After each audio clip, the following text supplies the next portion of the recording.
sentado na roda de samba, fico parado, a perna já bamba. Vem samba. Fico sentado na roda de samba, fico parado, a perna já bamba. Vem samba. Hello, everybody. This song's like such a bop. Oh my gosh. All right.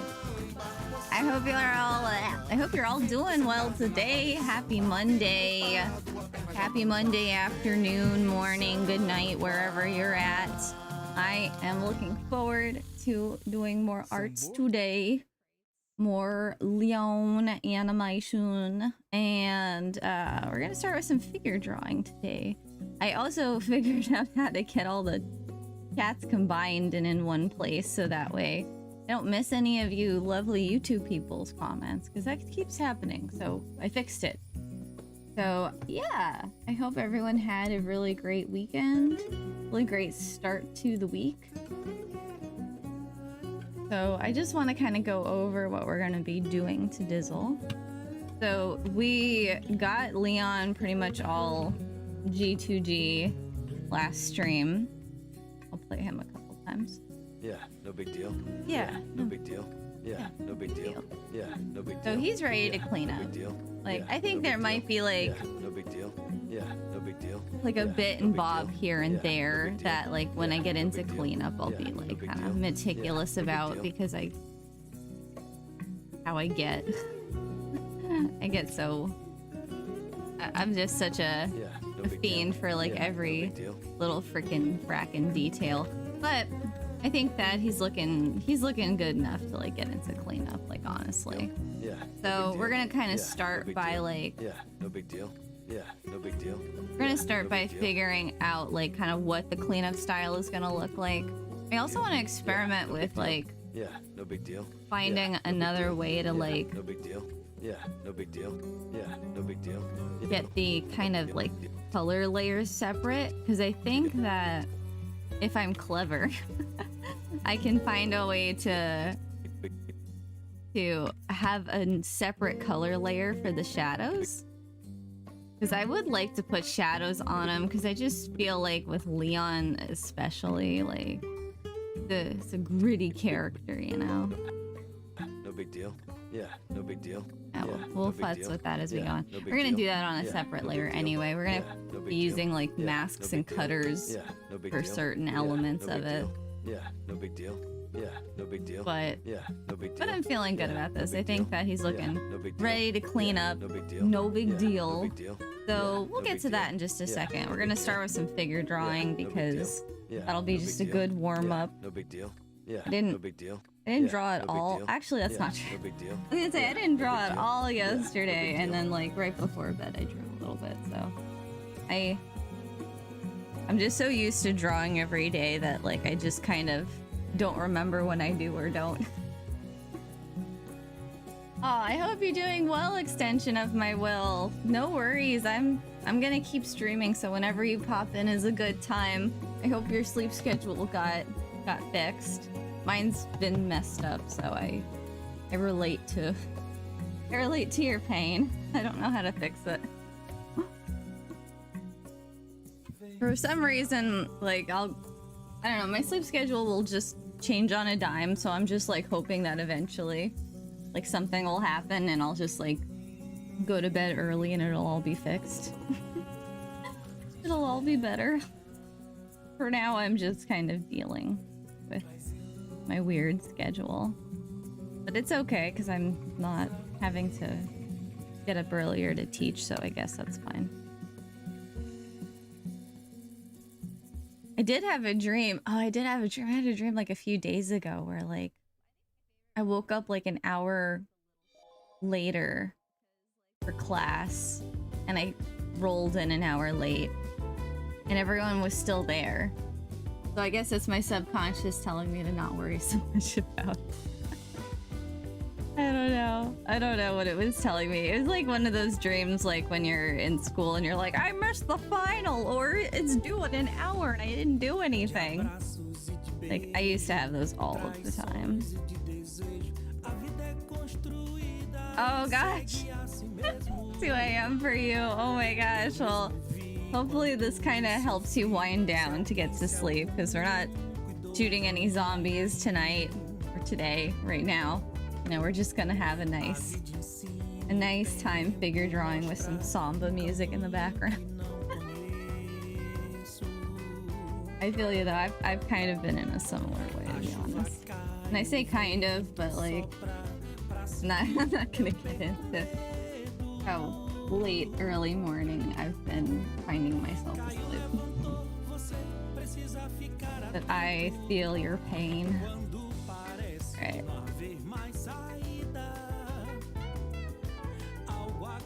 I haven't really done any drawing warm-ups today. That's what I haven't done. Okay, my little avatar is gonna be real shifty-eyed because like I'm using. No, wait, I'm not using 1 and 2 yet. Okay.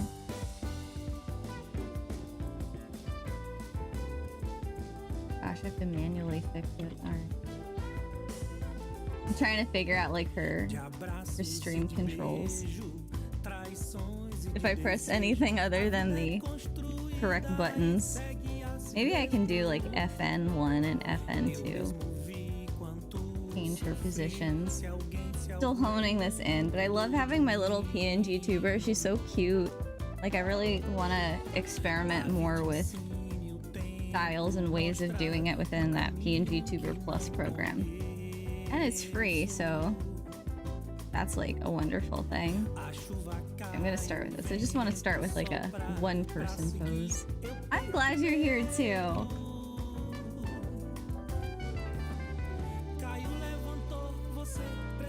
We're gonna do maybe like, I don't know, like 10 or 15 or something like that.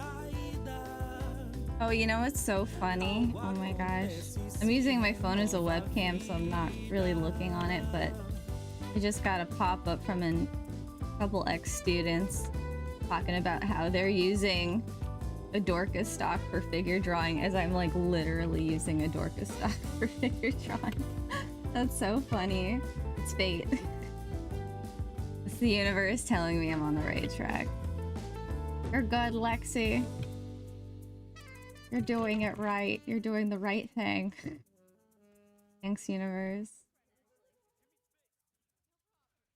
That's so funny. No.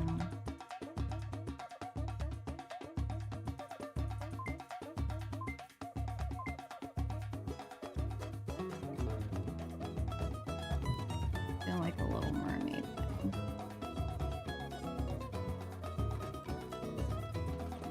Let's just get her foot in here.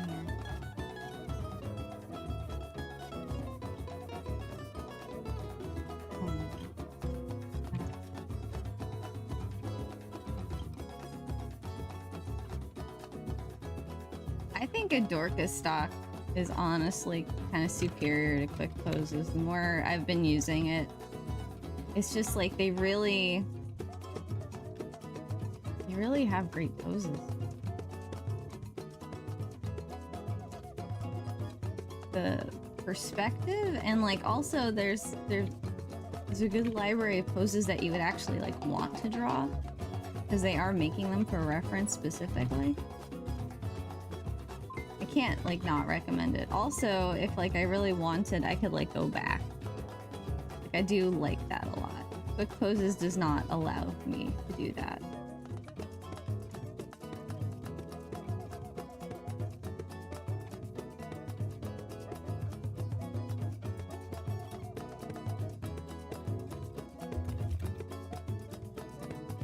Oh, thank you. She was so much fun to make. She was very similar, or making her was very similar to like when I make puppets for After Effects. So there's like a lot of like breaking up the layers individually, I'm used to that, and parenting the layers, or messing with the anchor points so everything is like attached and hinging at the right places. So it was very like similar to stuff I'm really used to doing. Oh my god, we're shaking the sleep off today. Wait, how do you do? And there's the ability to use like sprites. Well, it's like you can't really use GIFs, but you can like kind of can use GIFs if you treat them like sprites. So that's kind of like what I was experimenting with the like mouth talking and eye blinks.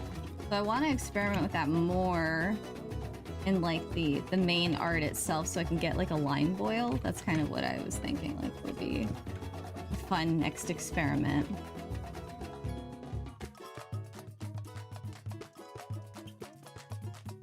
Just getting me one step closer to actually making a VTuber. Just for fun, not because I necessarily like wanting to use one for my own stream, but just because I really love making like little puppets and things like that. But live 2D is like, oh my god, it's a little scary, a little daunting. But it's also a little exciting. It's also a little expensive. So I'm gonna kind of see when that comes into my life.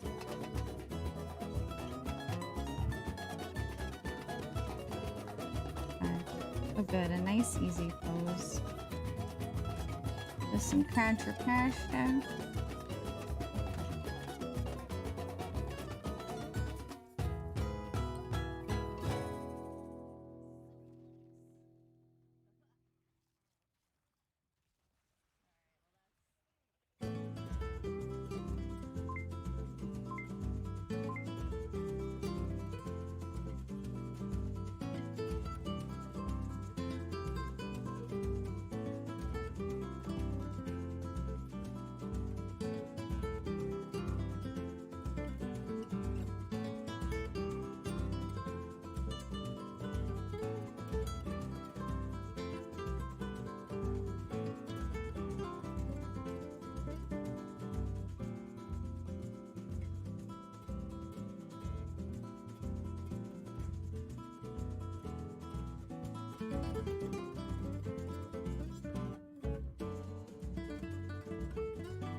I am very interested in making a full VTuber model. Absolutely, yes. Because it's just like, it seems like it would just be so much fun. Because again, I like really love making like little puppets. Like, I know I do a lot of frame by frame animation, but I've done a lot of like After Effects kind of puppeted stuff. And I find that like super fun to do as well. And I really love the idea. Like, I always love creating like animation that's like just meant to be like looped or reused or something. Like, that's why I love making stickers, because I can spend a lot of time making a sticker like really just like decked out, and know that that's the piece of content that's like gonna be like meant to be played like a million times. So it's like you're not just gonna see it for a second in like a short film or a movie or something, or show. So it's kind of similar with VTubers. It's like you create these animations like for the character, and then like it's half like creating the animation that the motion tracking like can like interpret. So like how the hair moves is something that you're animating, but it will move when it's motion tracked.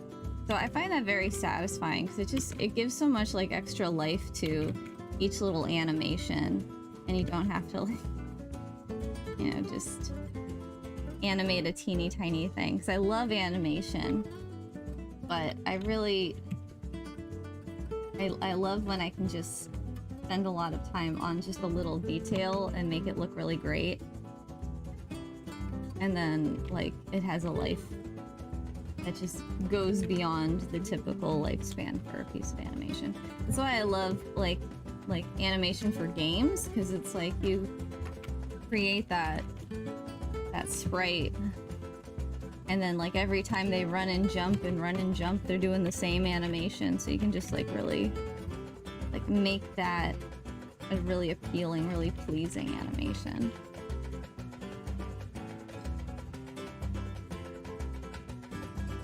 So 100 million %. Like I've looked up a bunch of live 2D,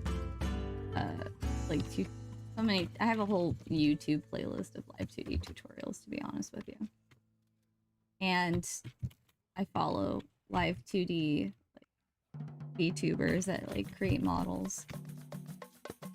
It's just like, fighting. So I would love to stream that like when I start doing that. But even when I make more PNG tubers, because I do like the simplified process as well.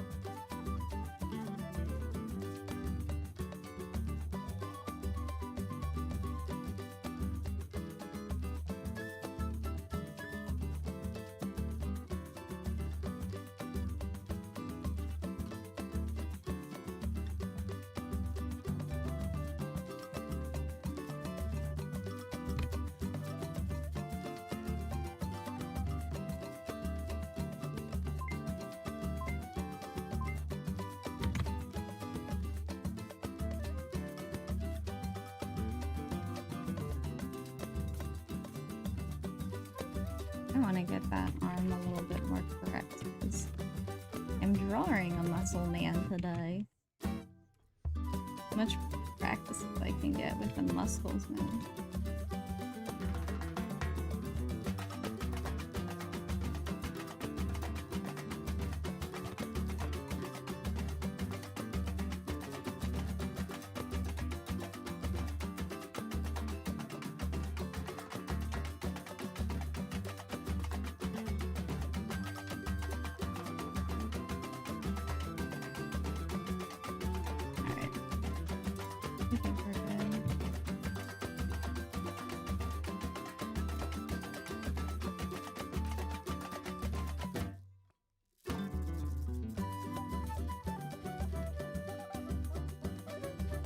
Yeah, when people can do it all by themselves, like, it's super impressive. It's funny when you say that, when she did it all by herself, she didn't rely on anyone. I just think, like, I don't need no man. I don't know why that pops. That pops in my head. I don't need no man. But no, like, it's so impressive when people do start to finish. Like, I see some, like, artists, they take, like, art from another artist and then they just rig it up, which, you know, such an intensive process. So I can like totally see why they would want to like be working with another artist to like create the art to begin with. I would be open to both, honestly. I think like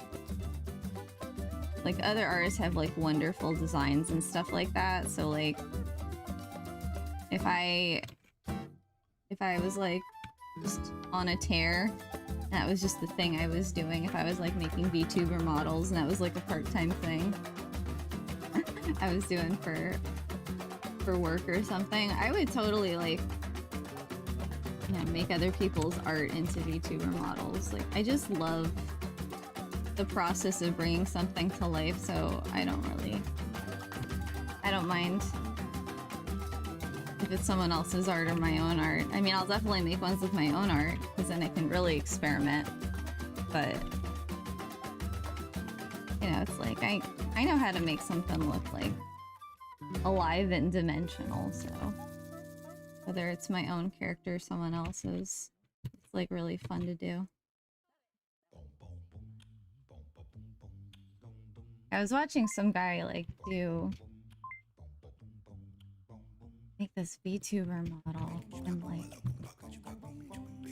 just so gorgeous. Like, it was this like kind of like flower forest fairy thing, giant boobies, and like the physics were beautiful. I was like so I was like so captivated by like all of the movement, like when like she would step, or I guess he would program her to step when like there's some sort of shoulder movement or something. It's like, oh my god, like so incredible, like bringing the characters to life. And it's really like the more finesse you have as an animator, the more you can really create believable like live 2D models. But it's crazy, it was so dimensional looking, and yet it was all like 2D assets. Like I just can't believe it sometimes.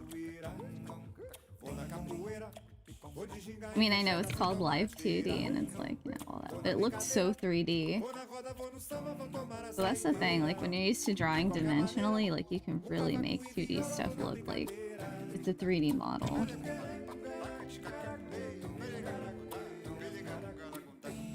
I think those are my favorite VTuber models, to be honest. It's like, the 3D ones are cool, but like, when you can make the 2D ones look like they're 3D, oh my god, that's like, that's the sauce for me.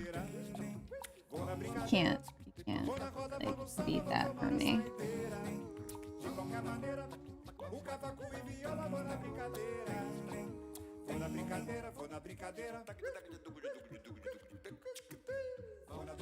Oh, same.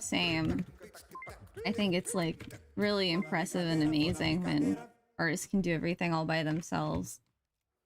I think that it's like, it's the kind of thing that can be like its own like blessing and a curse in a way though, because like if you think you have to do everything by yourself because some artist did, then, you know, because sometimes it's great to work with people. It's really great to collaborate. That's a really important thing to remember. But, like, collaboration is fun. But like, oh man. Oops. When people are doing it all by themselves, start to finish, like Toby Fox making Undertale, or Mojang making like frickin' Minecraft. It's like insane to me. I absolutely love it. It makes me so excited as a creator to make things.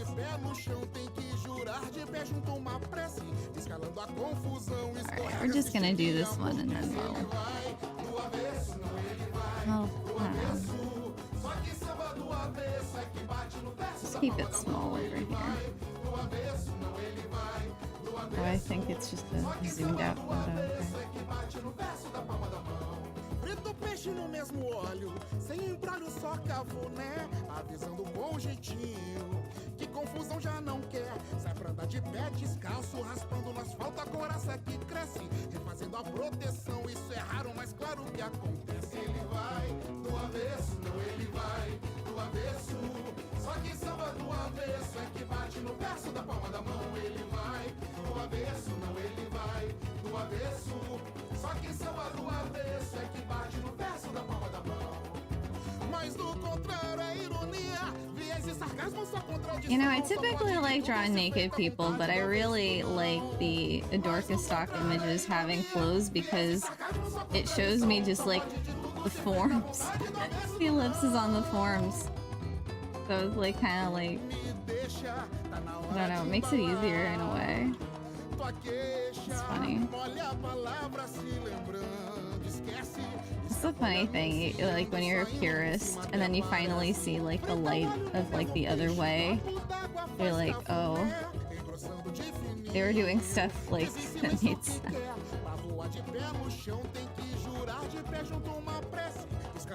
Like I always used to be like, I don't like ballpoint pens, I like fountain pens, they're the best, they're superior. And then guess who got into ballpoint pens?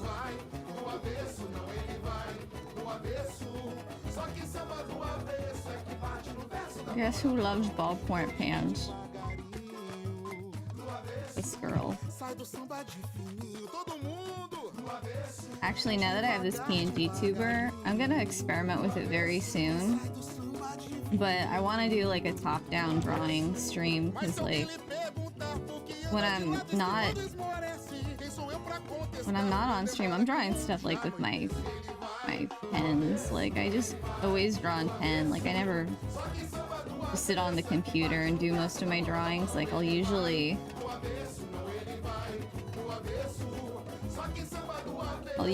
draw stuff and scan it in. Typically how I do my thing. I just want to get this pose because it's such a cute pose. They're cuddling, they're in love. I want that. I think I messed up the height difference though, so we're gonna have to maybe be inventive. Oh, go back. Come your last.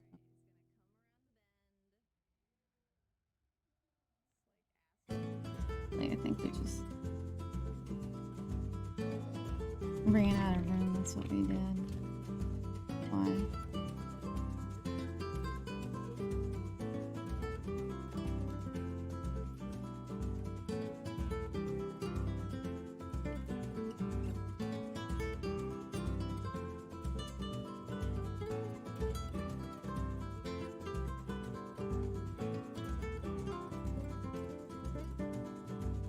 Coração quer cantar feliz, sorrir, dançar e viver essa vida de aprendiz.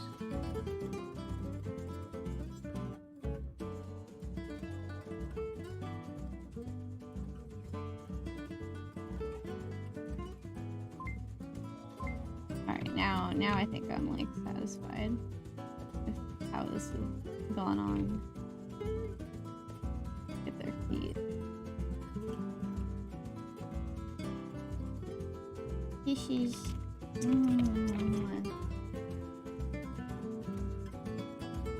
Logging this away from my fan art later, that's all.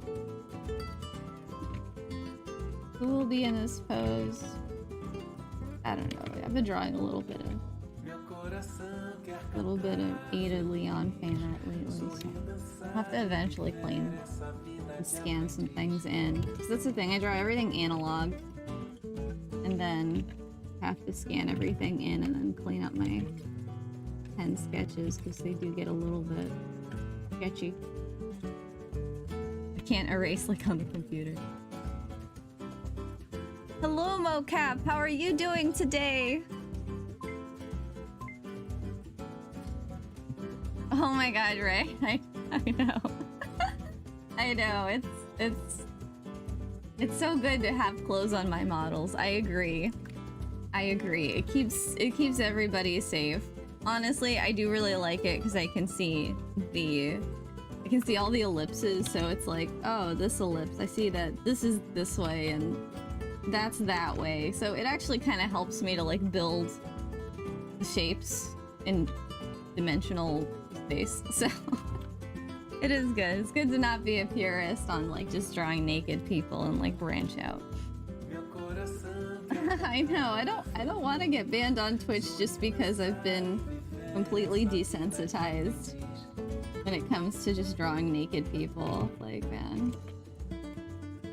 Like, I get in there and I'm like, oh, okay, here's the line of action and here's how the forms are turning and the shoulders and the hips, and then all of a sudden I realize, oh, this person's like got their wangless just dangling. Person's just like completely tits out, like, oh god, oh no. Oh, it's like the human body is beautiful. I'm not a prude. I'm down. I think context is also everything. Context is also very important. But yeah, it's like, oops, oopsies. I only got shut down once. I got lucky that one other time I forgot. Alright, cool. I think this is good. I wanted to do 10. I kind of did 11 since this is a two-person pose. I'm happy. So, yay! We did it. We did it. Now. Alright, stop. I really like a Dorcas sock, though, because, like, yeah, these poses are just kind of superior, in my opinion, because we get so much nice dimensionality and, like, good action, just good variety of poses, too. good variety of body types. I don't really care for quick poses not having a variety of body types because it just, like, when you draw somebody who's like more voluptuous, you really kind of see what the landmarks are and then how the kind of like soft forms of the body like really kind of like almost cascade and kind of like, yeah, how they kind of fit and cascade and like kind of create gesture in the body in a more pronounced way. Because it's like if you're drawing skinny people all the time, it's just like,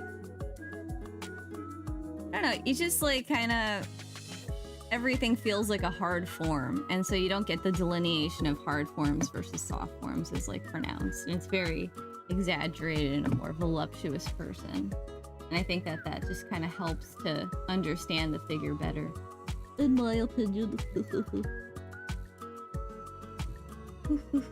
Okay. Okay. We're gonna move on. I'm just stalling before we go to our man. Let me shut this down so we have all of our CPU space ready. Okay. Yeah, no big deal. Yeah, no big deal. Yeah, no big deal. Yeah, no big deal. Yeah, no big deal. Yeah, no big deal. Yeah, no big deal. So, yeah, no big deal. Yeah, no big deal. First thing, I just want to organize them no big deal. a little bit. Yeah, no big deal. My nodes. I want to organize the nodes. Because my nodes are like really messy. We got Leon accessory, Leon body. What is in here? Oh, that's nothing.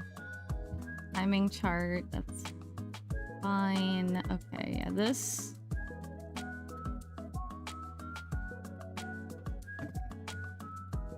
Organization.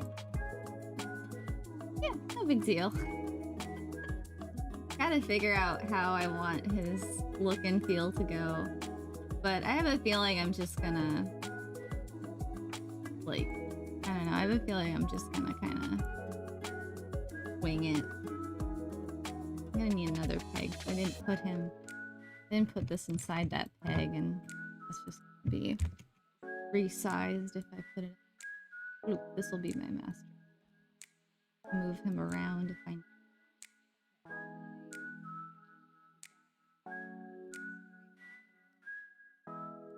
Leon.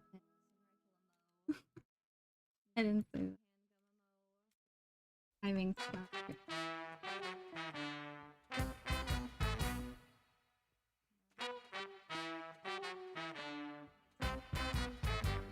What is this? Oh, okay, that's... Let me rename that. Okay, arms. And then...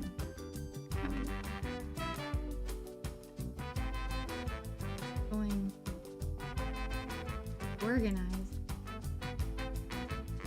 Some semblance.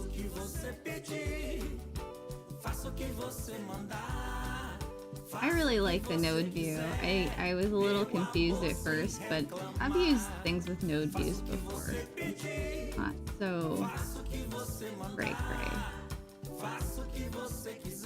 Like I used Nuke, which is a VFX software, for a minute. Okay. Also, Leon Ruff. Yeah. Okay, well then that's kind of good to know. I've been thinking about like Unreal Engine and considering learning that. I've heard so many people saying good things about it, and it's been a thing for like freaking forever anyway. Like between that and Unity, like I'm not really sure which one I'm gonna hop into learning, but I started learning Unity not like super long. Actually, no, not super long ago. I say not super long ago. It was like 6 years ago, so it was long enough ago. Might have been more than 6 years ago. My life was vastly different. Oh shit. Oh shucks. But yeah.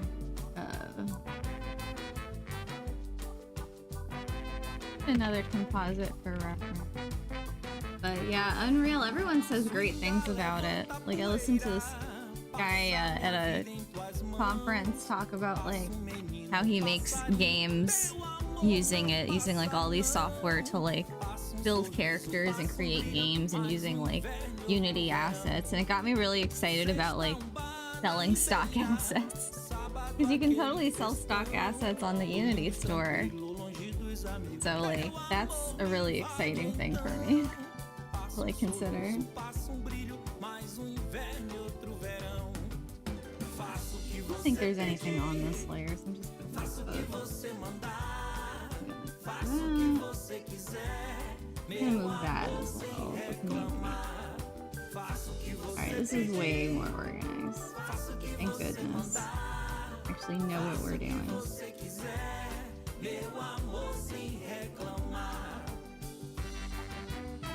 Okay. So I can make another composite for Leon Clean. Excuse me. Ugh, I know the hotkey for turning something off. Okay, there we go. I feel like in Toon Boom Harmony, I'm just like button mashing half the time.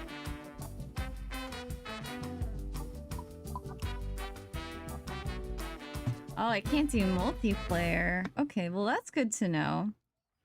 I was originally trying to learn Unity to make like a point-and-click adventure game, because I thought that would be really fun, and I still want to do that because I love the idea of like creating art and animations for a point-and-click adventure game and having it be a really like satisfying kind of narrative. Ugh, I love like good narrative in games, so it's like it'd be really fun to kind of figure out how to make a really satisfying, like start with maybe a short game and then kind of experiment with what I can do. It's on my radar for eventually. For one point in time in the future. There's just so many things that are interesting to me. Base. Same. Then we'll have... And then we'll have gun. Yeah, I think this is how I'm gonna do it.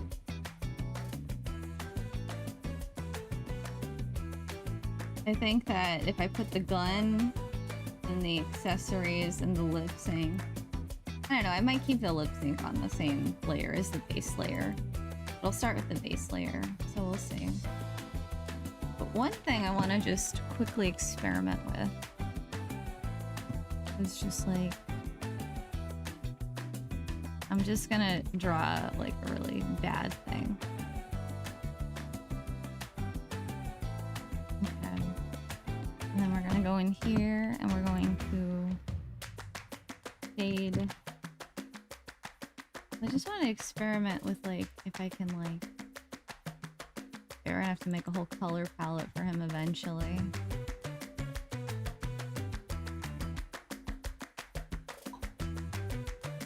Okay.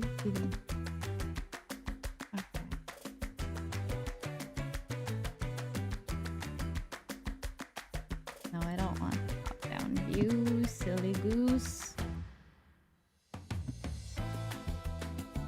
Okay. These. Back to do our little experiment of like color.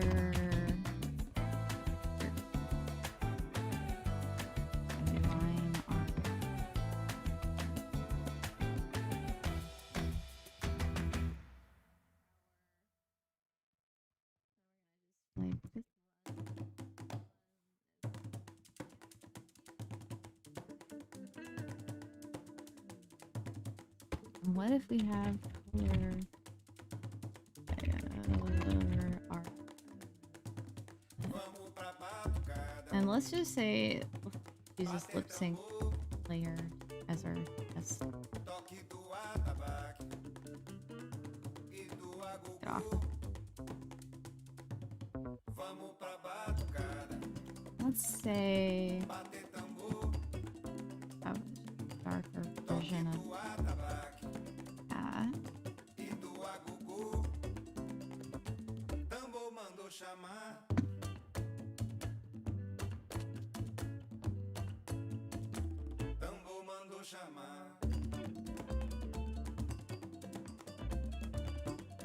I mean, I guess I would.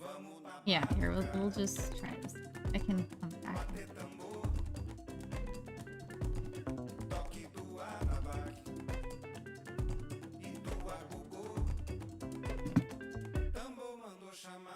Oh-ho! That's great. Okay, I am gonna do that. Ha ha ha. I was thinking about it when I was doing my like little morning stretch workout routine. I was like thinking, like, color layers. If I want to put shadows on them, I don't want to put the shadows on the same layer as the base colors, because like, what if I, you know, I don't want to draw the shadows before I draw the base colors. But what if I put the shadows on another layer, and then oh wait. Oh, even better. Let's see. Like, use a mask to cut this out. Like so. Color art. It's a little complicated, but it will make my life easier. And then that'll cut that. Yes! That's what we're doing! So I can have my shadows on a completely different layer. So I just can draw them after, I can futz with them, I don't have them affecting my base color. This is great. I'm gonna take a screenshot of it. I'm gonna take a screenshot so I just have it, so I remember what I did. I mean, I can figure it out again. I feel like I'm like always kind of plugging in random things when it comes to... Okay. When it comes to like the cutter tools and Toon Boom, but I figure it out eventually. Oh, that's cool. What's lumen and nanite? What are those things? It sounds very cool. Like, I love that it's like a software that gets updated, like just like, is it like open source? Is that the thing about whatchamacallit?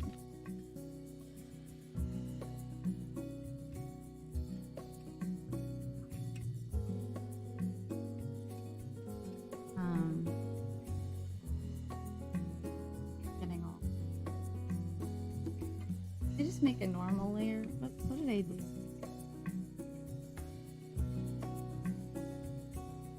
Oh, I see what I did. Because I know Blender is open source, and that's one of the reasons it gets like updated constantly. It's so great.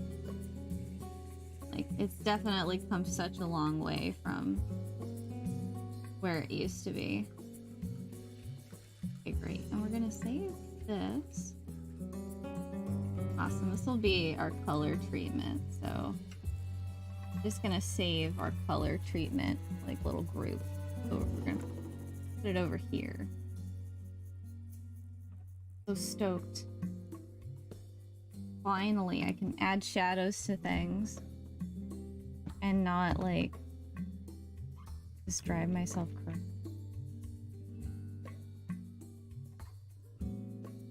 Much fun as it is to drive myself crazy, is it's like adding shadows on top of a color layer with the base color on it. I hate it, because then it's like, if you want to change something, then all of those vector lines like have to move and get adjusted, and it's just like such a pain in the booty. But this way, I can just do whatever I want. I have the technology.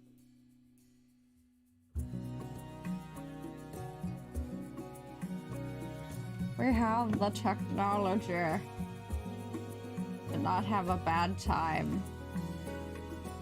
And I love that about technology. In this case, it is a blessing. Alright, let's put the color down. We don't need the color right now. All we need is our tool properties, if anything. Okay, and now we need to experiment.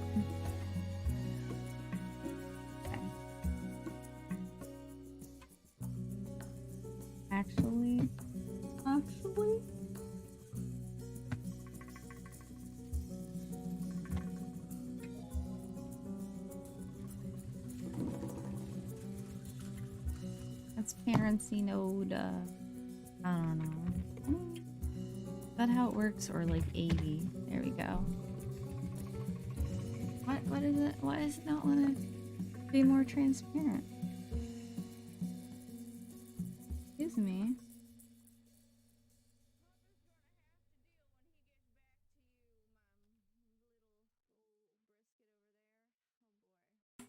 Why do only those layers want to be transparent?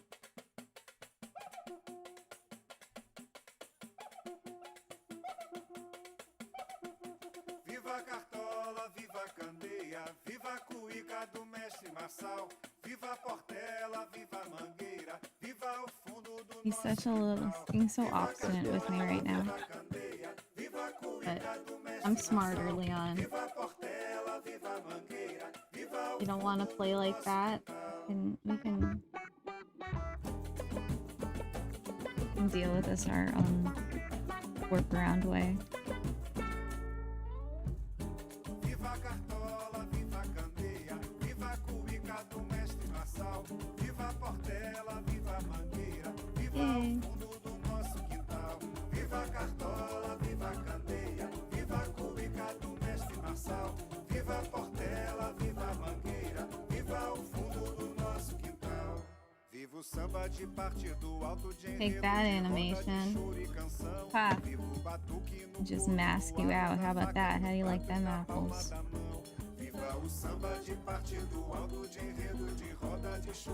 Turn down that opacity.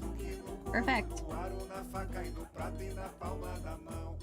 So I'm probably going to use the pencil tool because it just has the most flexibility.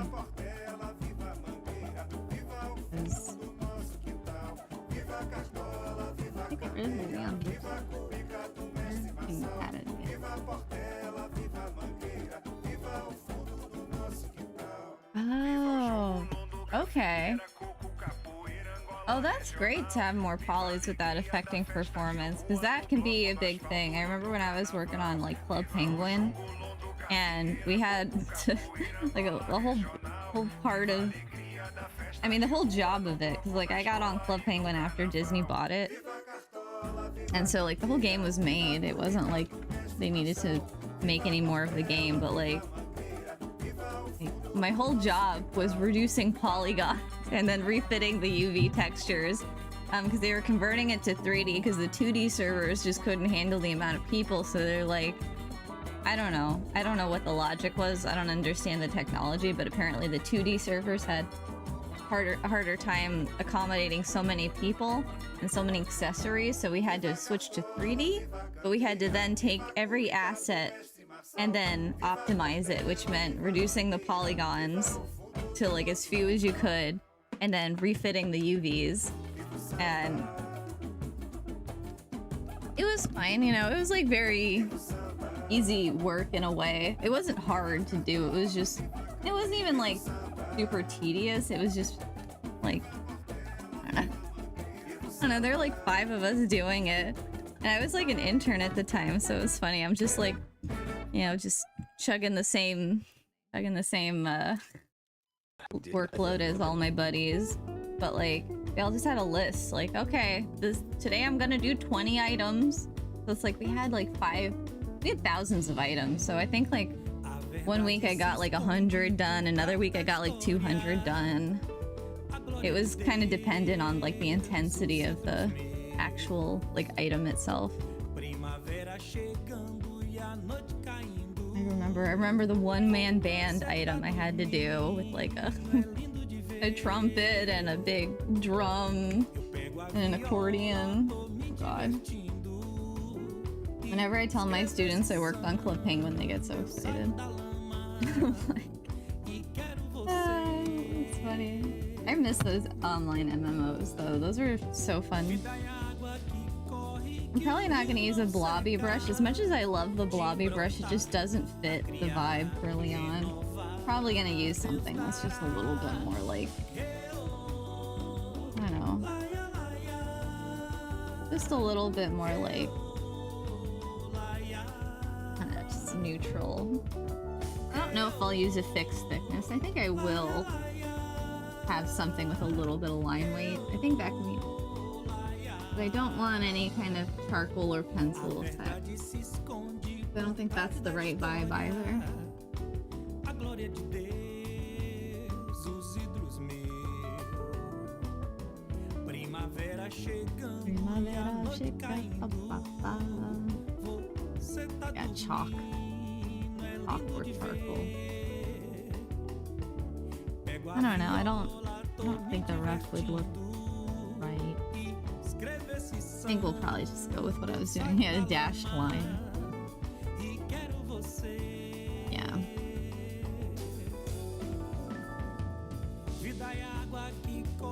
I mean, I think some of these could look really good for certain occasions, but we're just gonna go with the wiggly. Or not the wiggly. The wiggly. Wiggly. This is Leon like tripping out. Like, whoa, what's happening, man? So yeah, we're just gonna go with the normal. I have a student that like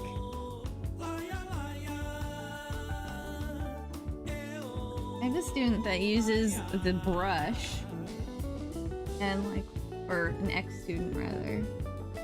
He would always use the brush tool and like what was the one he used? Like I love the brush tool to do my rough animations, but I mean, it could be kind of nice to use something like this, but it's like you have to just, you don't get the grace of like being able to adjust your strokes afterwards. That's like the one kind of thing that I don't care for about the brush tool. Like it's really great when you're doing your roughs, but when you then are like drawing your animation, it has to be precise, which I guess, you know, is not like so dissimilar from like when I was animating in Photoshop. But I like this chisel tip, but I wish I could like rotate it so that way I could have more control over like when it chisels and when it tips. It's not bad. And I can still like use my color layer the same way with the brush tool, so I don't mind that, but it's just kind of what I tend to do when I'm not really sure what style I want to hit is like I kind of do like a one frame that's just an amalgam of different line weights. So that's what we're gonna do. Oh wait, I think I know what I can do.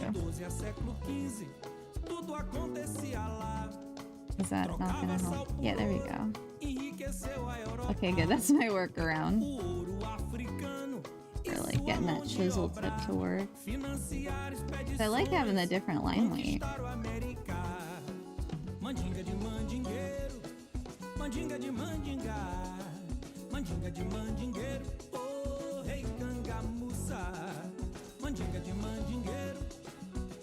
But these more delicate features on his face, I really want to make sure that.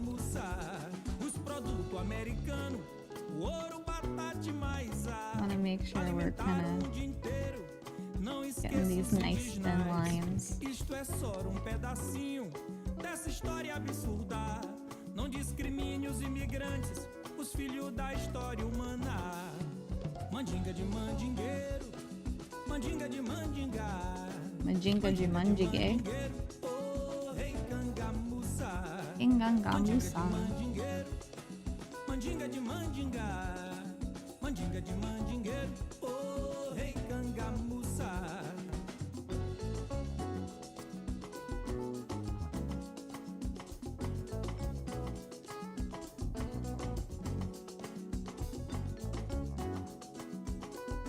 Okay.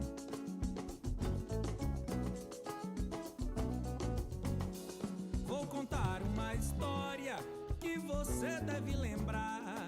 O reino de certain lines I do want them to be a little bit more thick. Cidade importante tem por lá.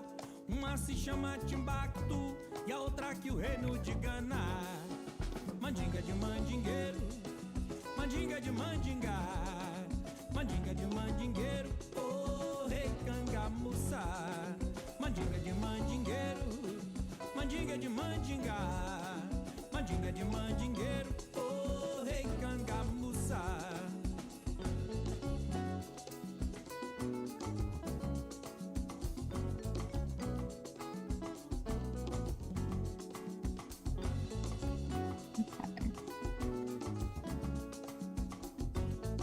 I mean, that's not bad. It is like face kind of. And I wasn't expecting to kind of like this tool. In fact, I was expecting the opposite. I was expecting to like not be able to really kind of find a groove with the brush, but bad.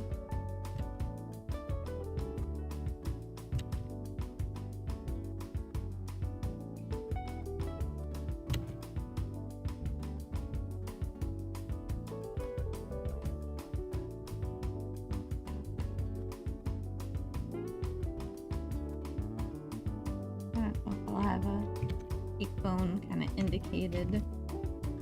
Okay, so I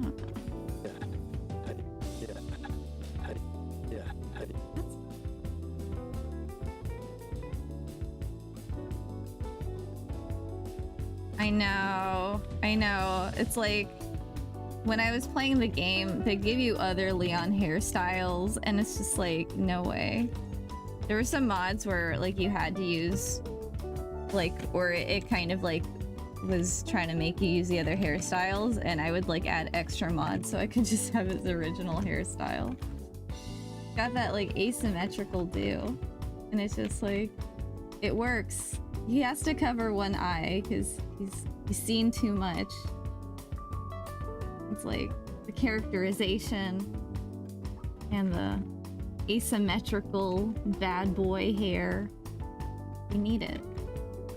Quintessential Leon.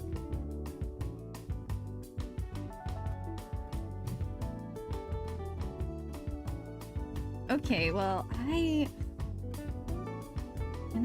just like shocked. I'm shook.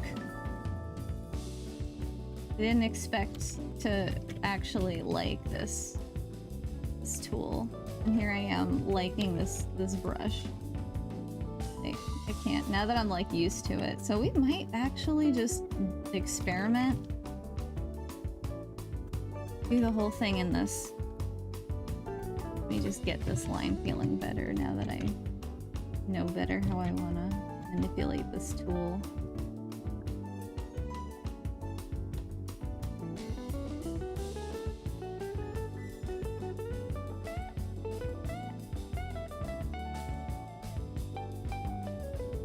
I got an ex-student that uses, what does he use?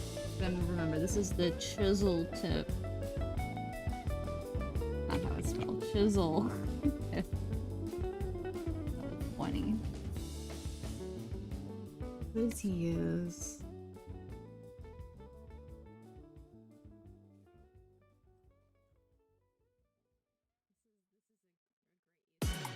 I think he uses dry ballpoint.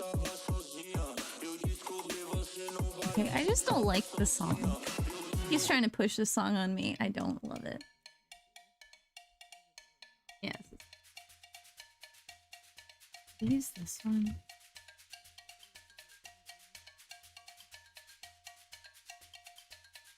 Maybe. Yeah, I think you might use this one. Yeah, I got a student that like always uses this one. It looks so good. Just like, not that one. Not paper. Yeah, I think it is that one. Oh, this one looks nice too, actually. This charcoal. I could get into that. So I think we'll do the chisel tip because I was feeling like something with a more. Oh, this is the one he uses. He always uses the watercolor pencil. That's right. And it always looks so flipping good. Like that's like his signature thing that he uses. And I'm just like, oh my gosh, like, you make that look so good, dude.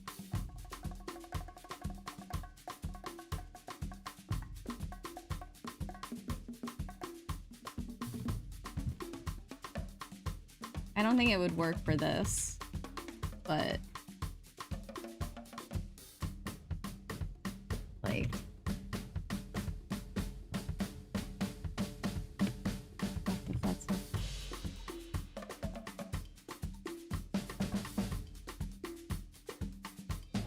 But yeah, ugh, it always looks so good.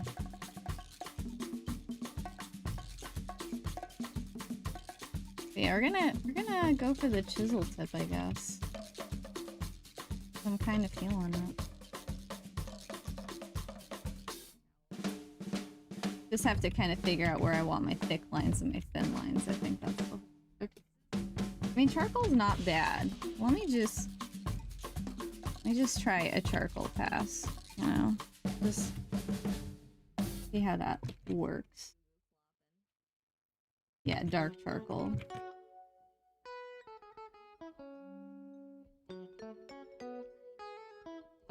I do like that there isn't so much line weight on it. Or just line weight difference. Oh, cool. What Krita brushes have you downloaded? I love Krita.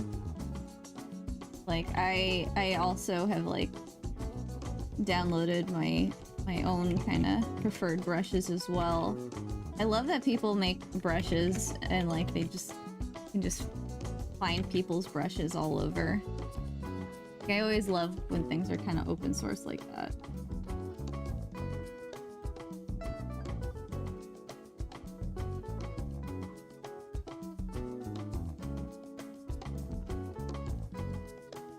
Yeah, I have a feeling I'm not gonna love this fuzzy brush when it comes to like the features on the face.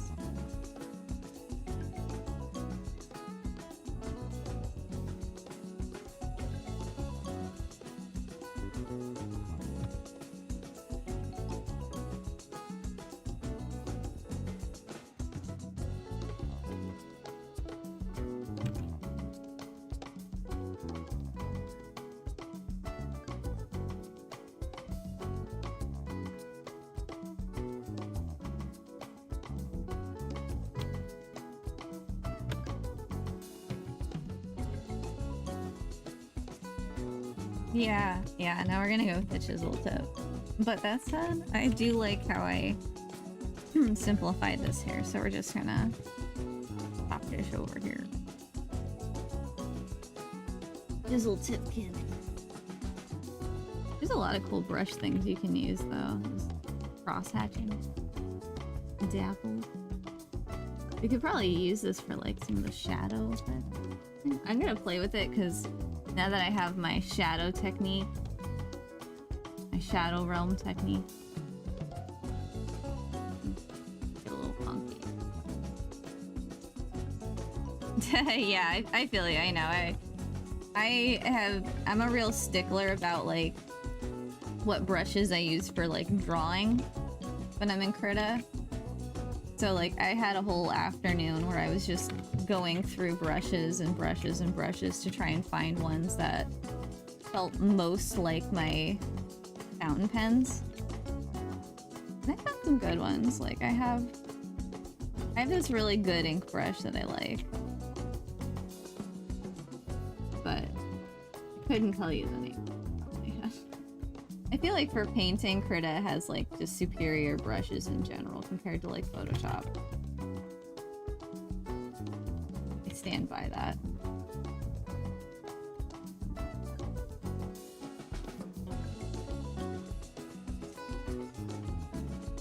It's gonna be a bit of an experiment. Experiment.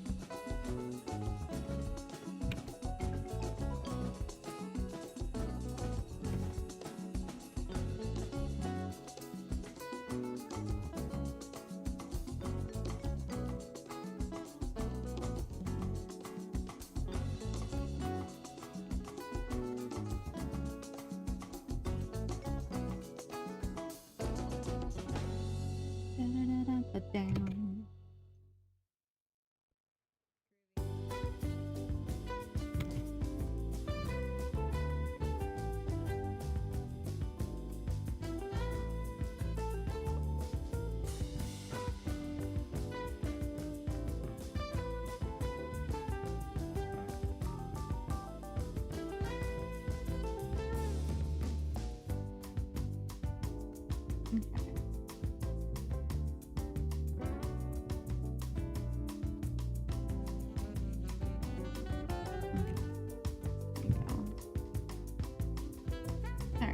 We're just gonna go for it.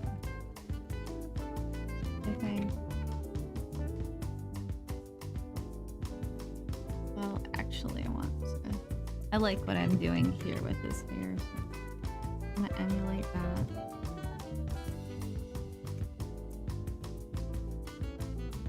Once you get in the groove with cleanup, it's like nice and easy schmeezy. But it always takes me like a little bit getting used to my cleanup style and all that good stuff.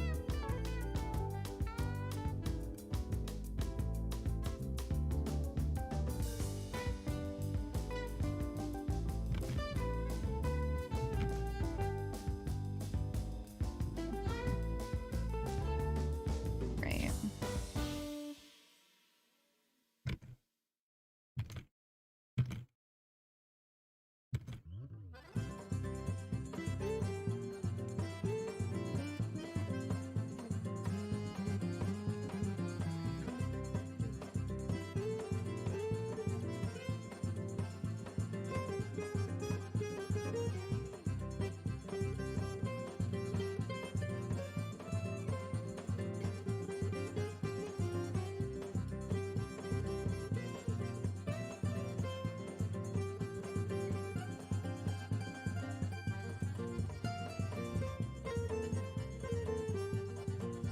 Alright. I think that'll be about right. Yeah, no big deal. I don't have those little scrappies on, so we're gonna have them on another layer.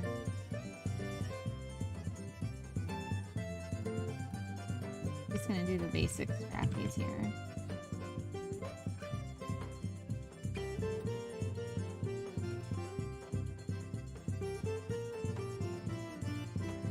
I'm gonna also zoom out. I think if I don't zoom out enough, bad. Gonna have a bad time. Wait a second. What am I doing here? Under.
Okay, now I'm getting the hang of this.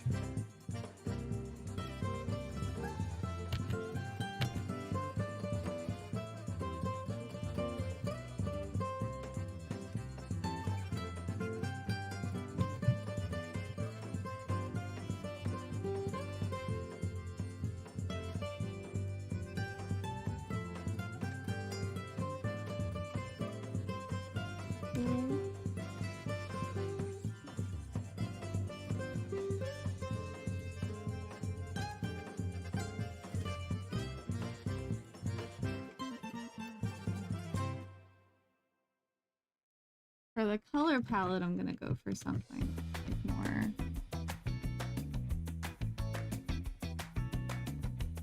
Just more kind of maybe akin to the original color. So something a little more brown and muted as opposed to like blue. They gave him more blues in his outfit in the remake, which is fine. I like that. I don't dislike that decision, but I don't know. He's like more kind of warm grays in the original versus cool blues. So I'm gonna stick with that. Cool, warm gray Leon.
I know, it's true. They are, I know.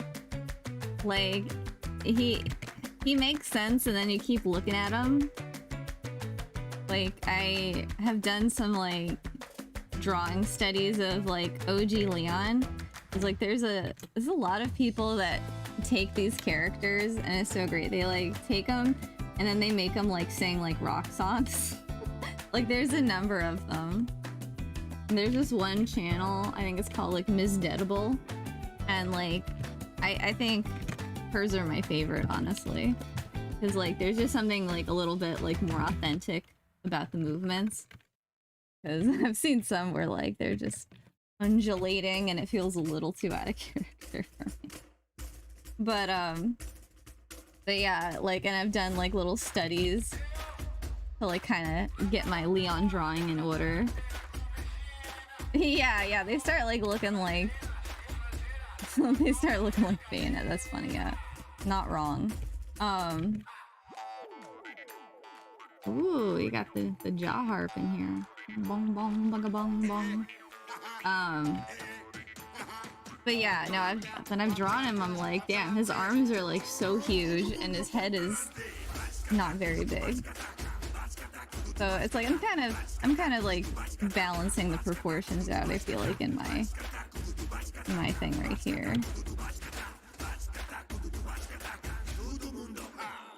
Let me just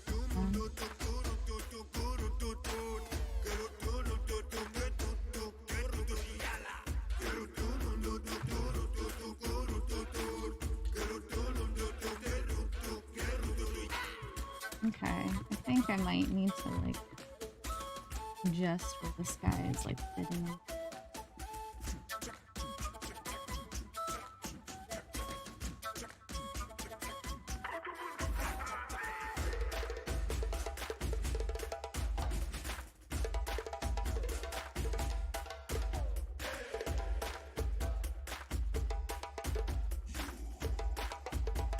That's kind of how that would be. Actually, it'd be more like that. Actually, it'd be more like that. Even lower. So, something like this.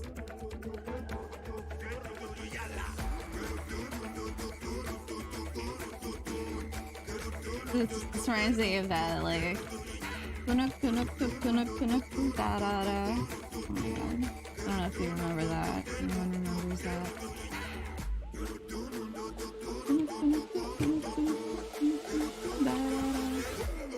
That was a classic on the internet, man.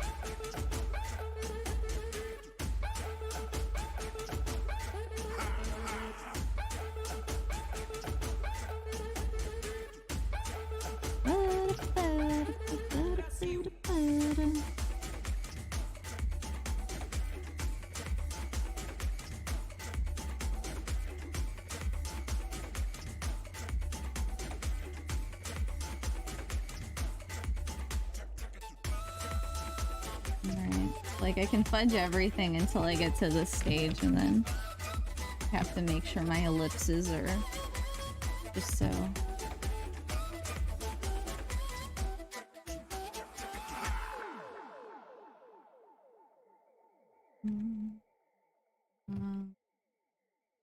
Let's make sure these are the same width.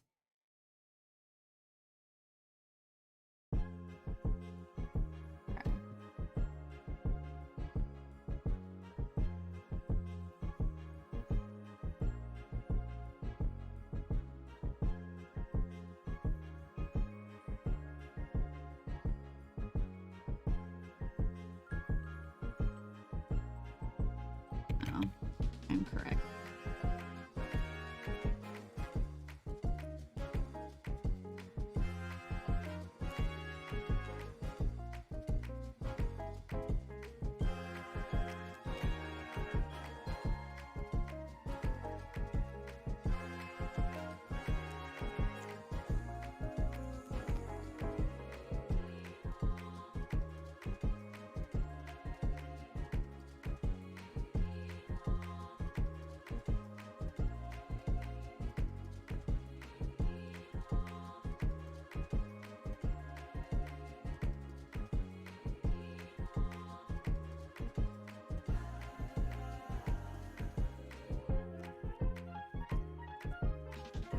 We're gonna draw the gun on a different layer, but we're gonna do the hands on this layer. I'm also good. And so I can make sure I'm getting it right. Alright, get out of here, you. I will say, I'm not like the hugest fan of Resident Evil 6 Leon. I love every Leon, but I do feel like they don't make him emote as much as I would like. I feel like that's kind of like a weird gripe. I don't mind that he's like a little scruffier and older, so it is weird to see him with like scruff. It's like he's so clean shaven, but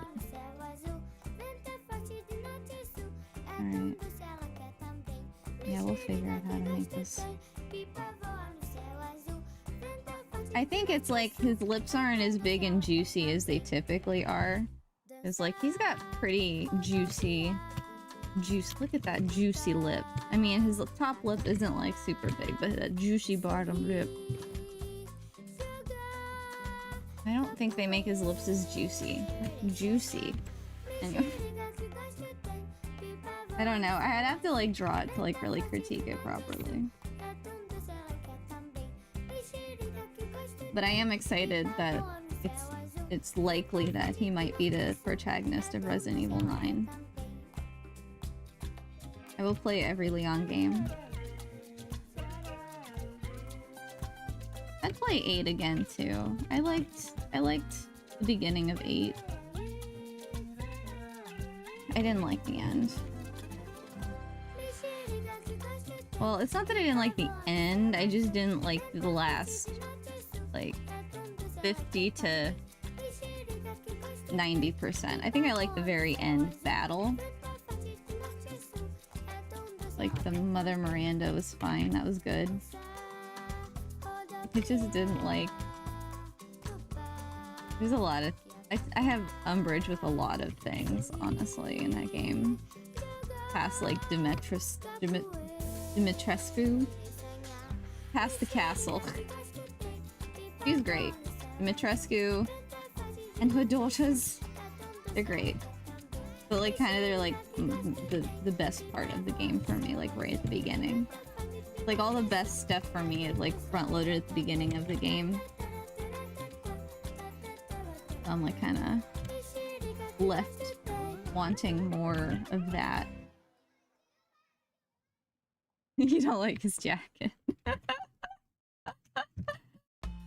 And I don't like his jacket too. I think the reason I didn't play 6... I haven't played 6. I played the demo for 6, and I could not stand the UI. Like, I hated the UI so much that I just was, like, not gonna play the game. So it had nothing to do with, like, any part of, like, the characters or anything. It was, like, literally the UI was just, like, so clunky. Oh, I don't know. Like, I just remember it being so just, like, not streamlined and not easy to navigate. Like, going from, like, guns to this to that, it was just terrible. And I don't know if it was just for the demo, if, like, they changed it when the actual game came out. But it was clunky AF. And I just could not stand that. I don't know if I like his hand, but I don't think it matters. Okay, it wasn't just me. Cause yeah, I've played 4, loved 5. I loved 5. I was so excited for 6 because I really enjoyed 5 a lot. I thought 5 was super fun. I played it on co-op. It was great. Great time. And I was excited for 6 because more Leon. And it was before the remake for 2 came out, and I hadn't played 2 at the time.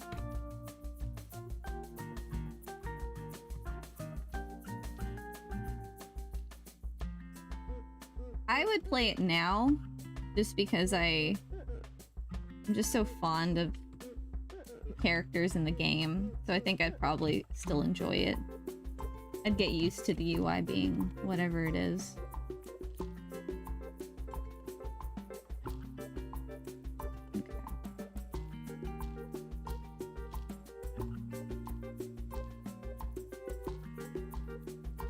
Okay, I can deal with this. I can deal with this.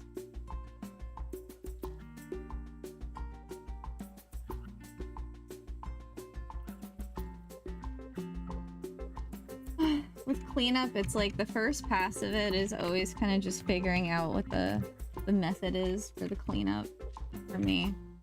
Like, okay, so like how am I gonna approach this? Because like as I go on, like I am gonna take some of these drawings and just adjust them as I move forward. I'm not gonna redraw like everything in every single frame like I would in like Photoshop. Since it's vector, I don't have to, but... Alright, so the rest of this I'm gonna do on another layer. Because that's just gonna be more economical. And this other stuff I'm gonna do on another layer. Okay. I think this is how we're gonna go.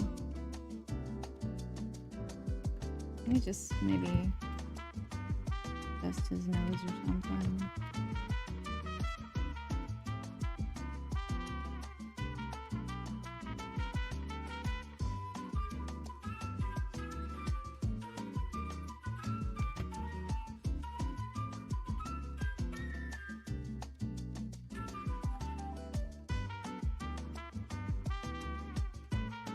And that's what I want for his nostril.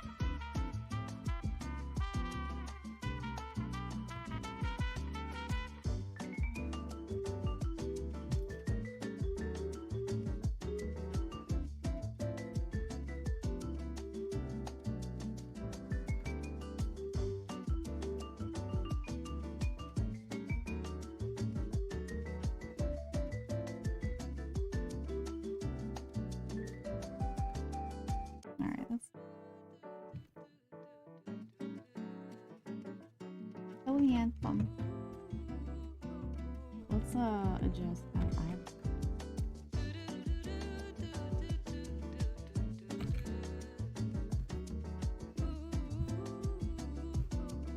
And let's mirror this. That's alright. That's not right. That eye needs to come down.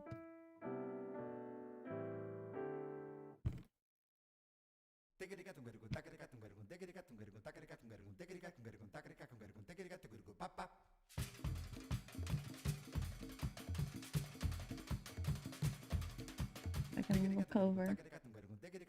I gotta change it so none of my chat messages fade out.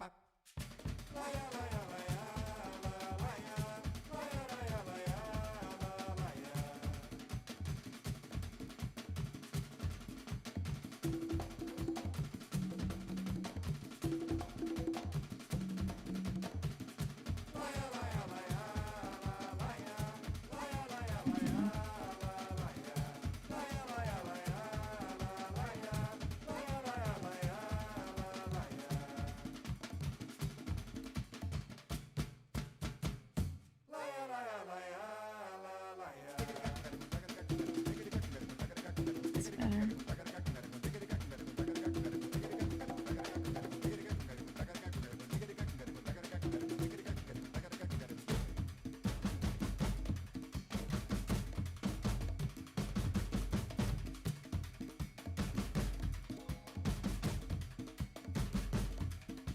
You know, I heard rumors that that's what they're doing for Resident Evil 9. Like, I've heard rumors that they want to make it more like open world.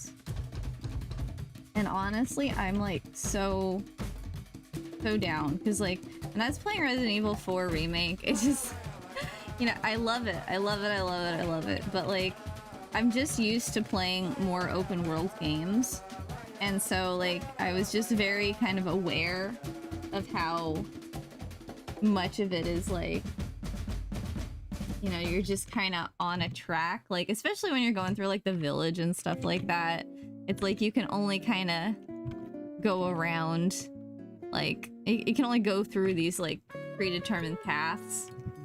It's like I can only run around through here, and there, even though there's like trees and houses and trees. Like it's a very predetermined kind of path you're on in the level. And like, I'm fine with that. That's like all cool. But like, I feel like, you know, when you're in the castle and stuff like that, or like in the facility, you don't notice it because like, that makes sense that, you know, the castle's got a layout. So you're only going to be able to go into like certain areas in the layout. So it makes sense. But like for other areas like the village, it's like I'm very aware that I can only go along these certain paths. And I'm not sure if I love that. I want to like have more ability to explore. I think playing like Breath of the Wild and Tears of the Kingdom like really it really ruined me in some ways, because like Link is like Squirrel Boy in those games. Like he can just climb anywhere, go anywhere. And like that's just it. You know, versus like every other game.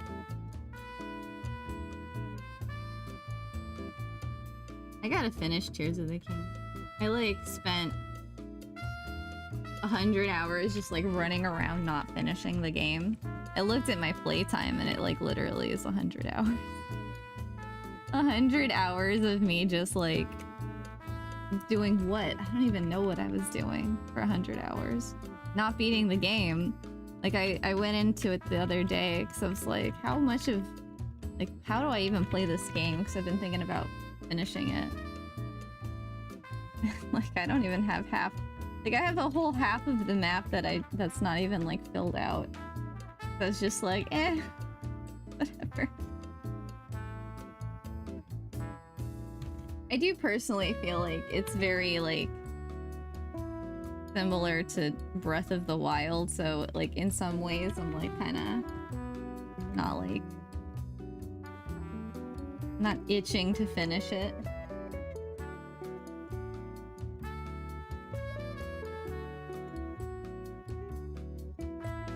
does feel like it's the same.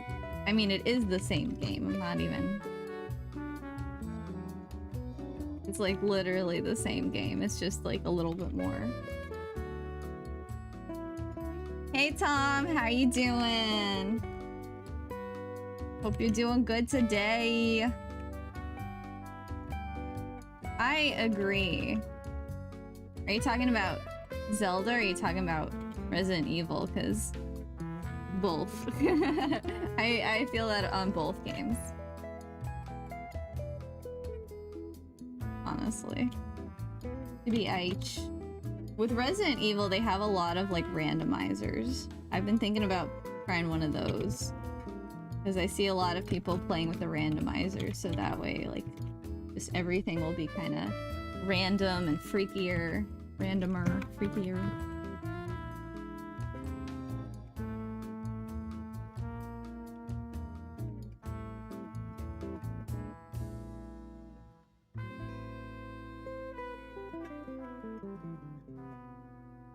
Like that.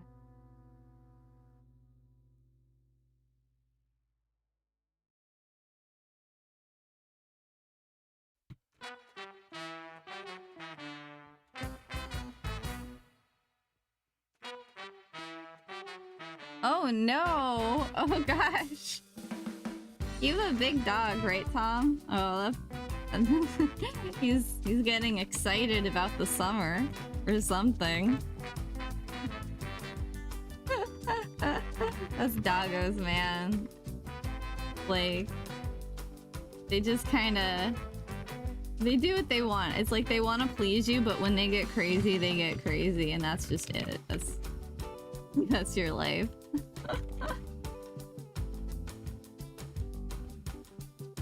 Oh yeah, 70 pounds. Tracking down a 70-pound doggo when he wants to get out. Good luck. Okay.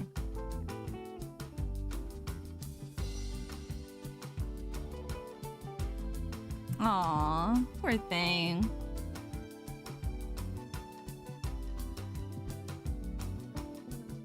Any reason why it's got anxiety? You moving or something? Or is it just like the summer, or maybe you're not home as much? Poor thing. I hope he feels better. Poor doggy.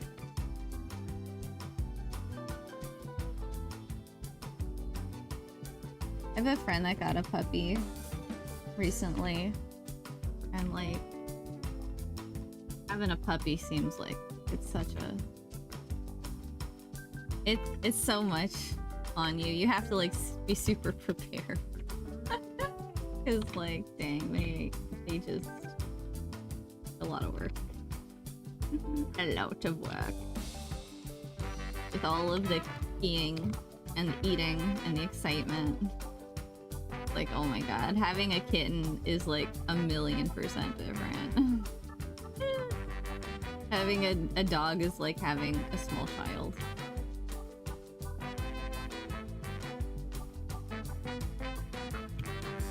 That's on his forearms to like get less funky.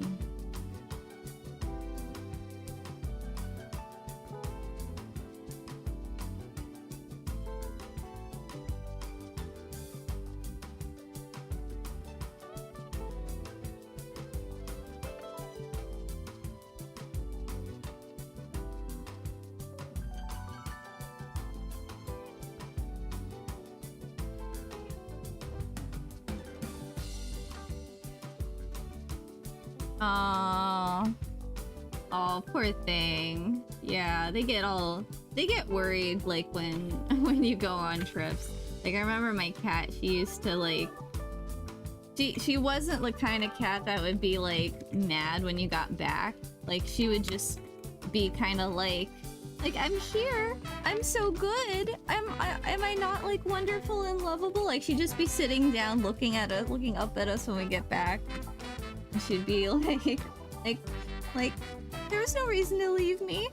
And then once she got used to us being back, she'd just be meowing at us like, meow, meow, where'd you go? Meow, meow, meow, meow, meow. Like going and getting stuff back from the car, like, don't leave again, meow, meow, meow. It was so cute. Cause some cats like they get mad when you leave, and so they're all like standoffish when you get back. But my cat was not. I love big dogs too. I'm such a big dog fan. Like, I'm not a huge person. And sometimes people that are smaller tend to like smaller dogs because they get intimidated by big dogs, but not me. I think that they're so cute. Like, I had a friend with a big dog, and like, this dog was huge. Oh my god. This is a big black dog. This big black intimidating dog. And she was the sweetest thing in the whole world. And she like got so excited when she would see me that she would just like try and like mush herself into me while I was like standing up. Like she'd just like try and sit on my feet and then just meld herself with me and like knock me over. She just wanted to like, I don't know, she wanted to become one with me because she was just so excited. It was so cute. Oh my god. I love big dogs. So freaking adorable. They don't even know how big they are. It's like the best part.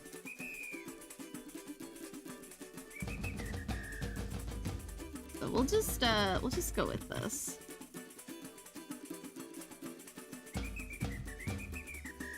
Okay, so we're gonna have the knife here, so that's gonna be fine.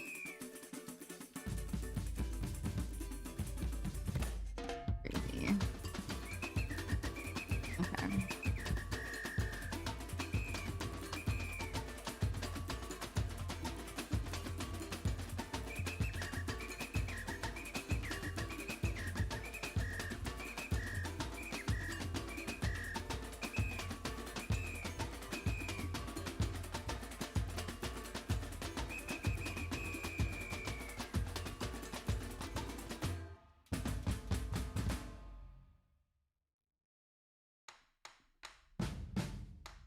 There we go. That's good. Alright, cool.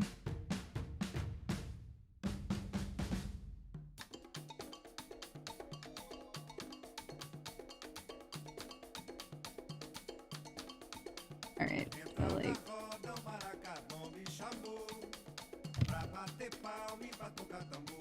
What if I was a psycho and just colored every frame as I did it? Oh my god. Psychotic behavior. Do people do that? I would think I'm a psycho for doing that. I would be like, are you kidding me? Not when I can, like, use tools that make it a million times easier.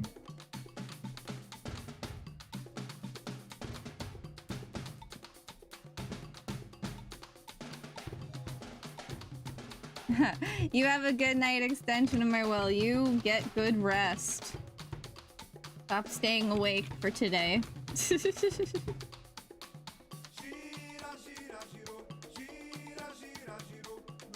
Hopefully this made you sleepy. I mean, this is kind of energetic music, but...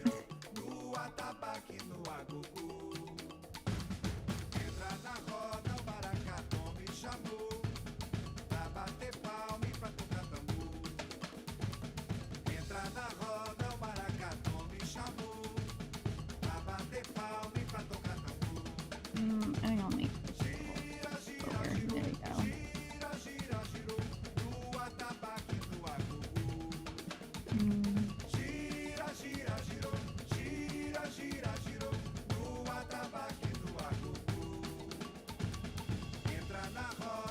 Okay, there we go.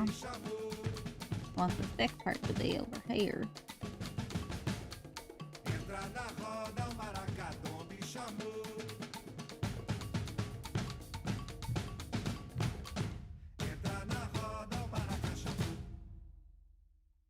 Alright, I am excited though because I'm gonna just test out my coloring technique. Let's move that over here.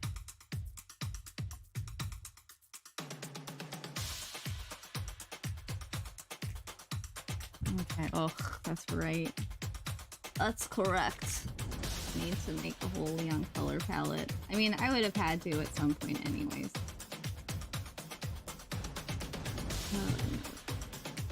Leon.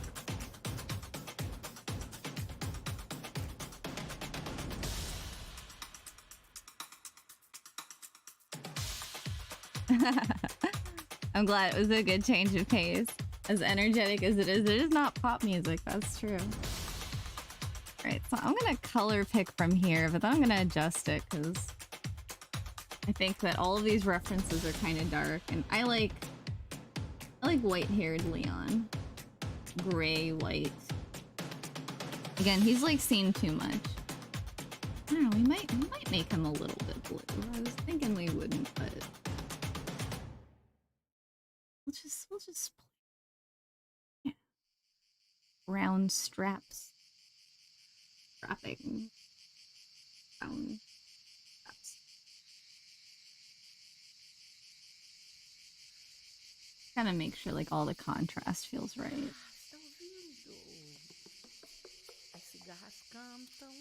And his gloves. I'll just color pick.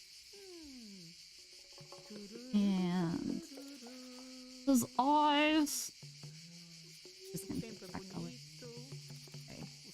Leon.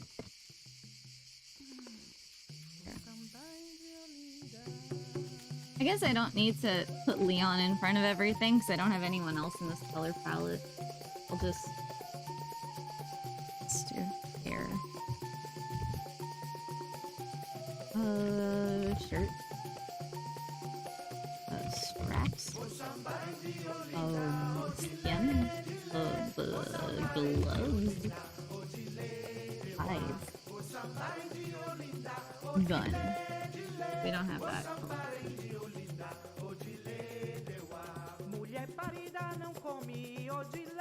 Hey. I usually like to do this. I usually like to... Oh, yeah. The T...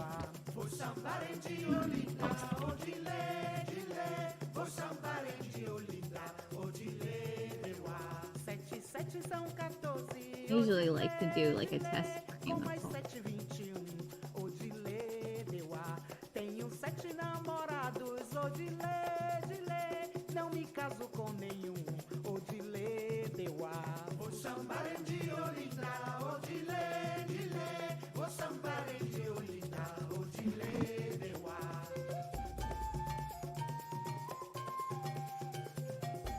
Let's make him a little. There we go. He's got blue eyes.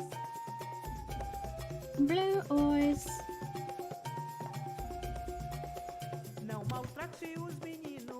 Oh yeah, his eye white. Eye white.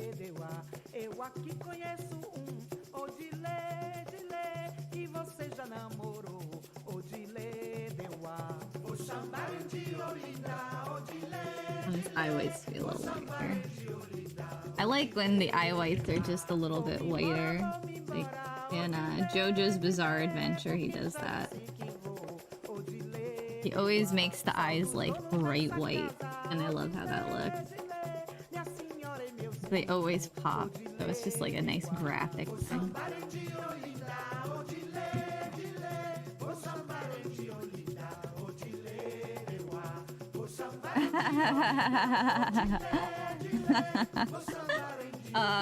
That's it, Tom. That's what we do. That is what we do. Just making the faces. Oh my gosh. I know. I do that all of the time. It's like we can't avoid that. It's just like our life, you know.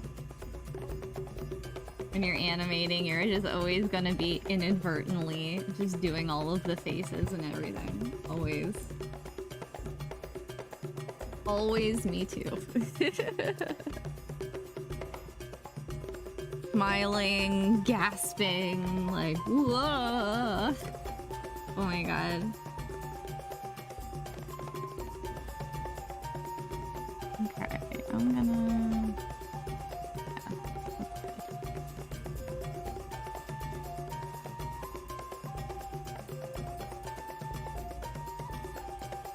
Yeah. Exactly. I agree. I completely agree. Goofy noises are just they're just a requirement of the job.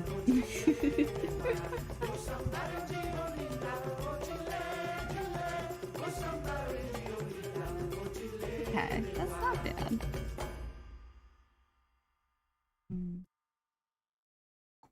No. Okay. Not bad. Do you want the shirt or the strap? I want the straps to be a little lighter than the shirt.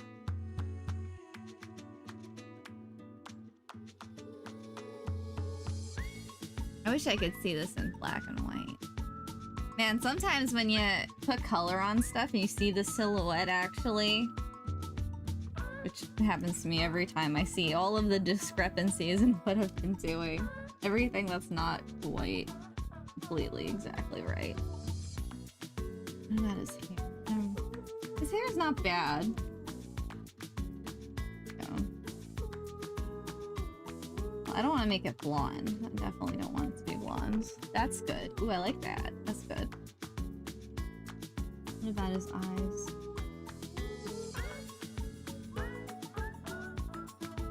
It's a little purple, but it's not bad. That's alright. Teeth could be just a little... So they pop.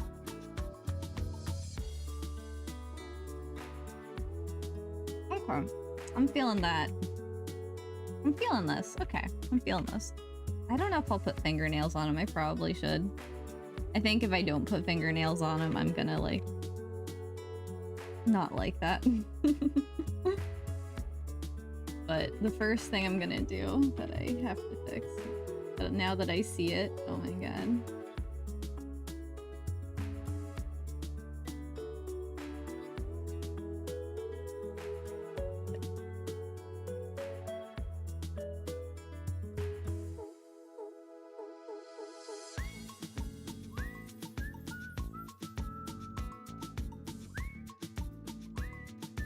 Do not want to color the Kraken.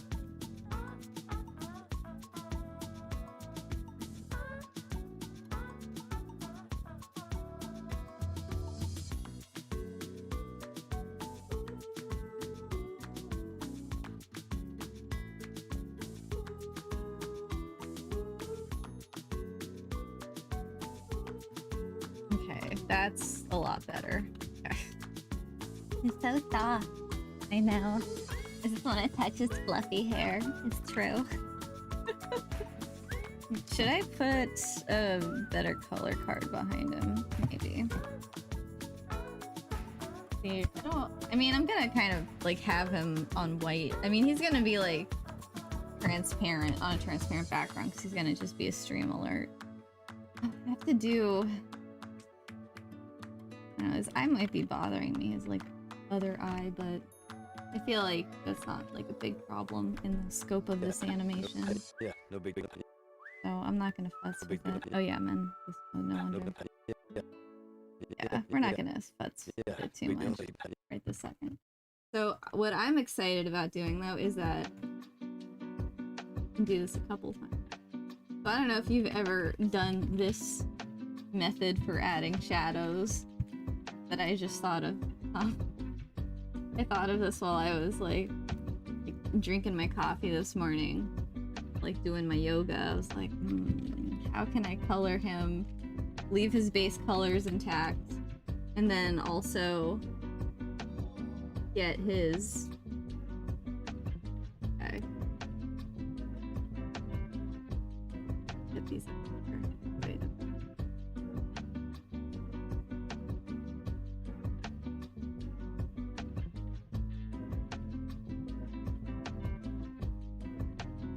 We want.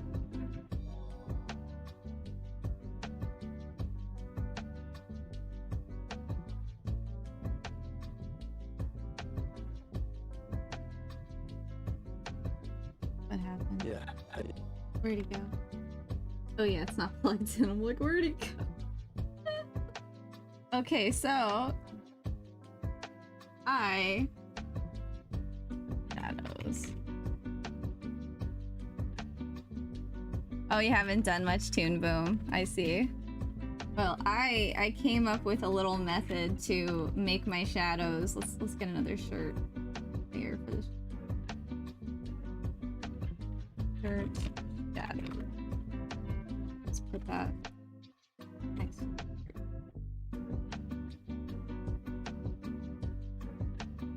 Make that a little dark, a little darker. So I can essentially like paint in my shadows.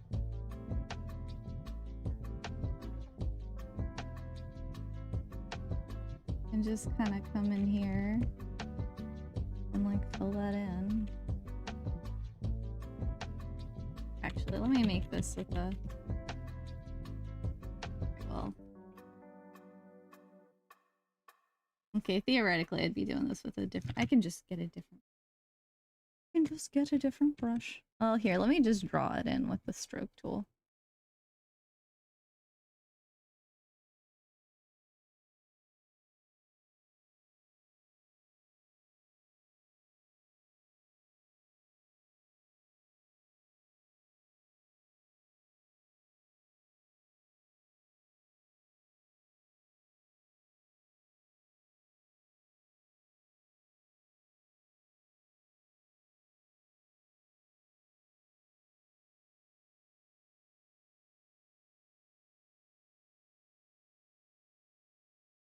I think I'll do this with the brush tool really, but at least for like right now, it's not.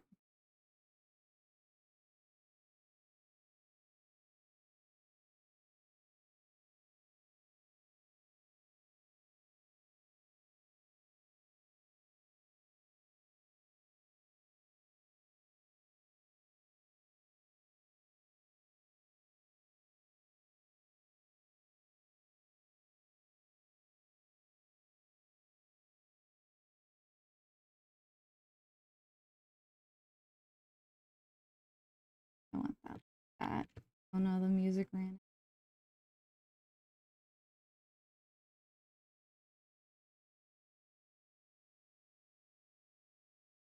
No, we'll decide. I'm not really sure how I want to do the shadows. I just wanted to experiment with how this is gonna look. Wonder if I could like use like a multiply here too. That's not a bad idea. I would experiment with that. Okay, well, for right now, I'm just stoked because I can come in here. And like, I still need.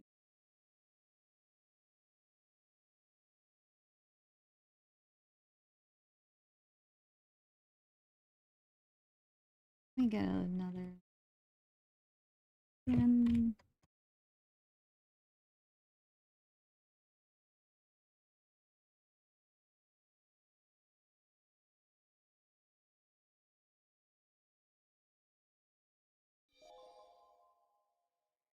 can do this too with the highlights. So I'm like, I think I want one like multiply layer. We'll see. I don't know.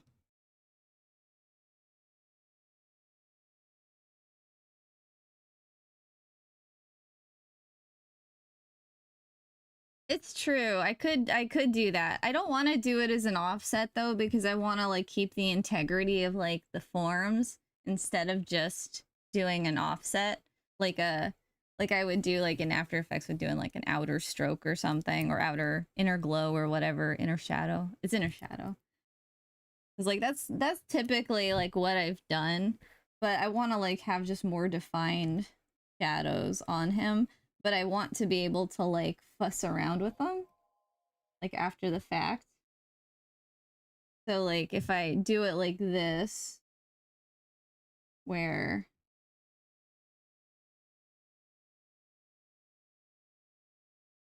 like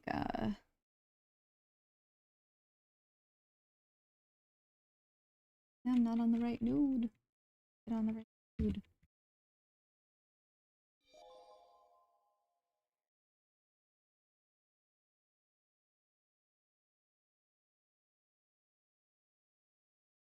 Excuse me.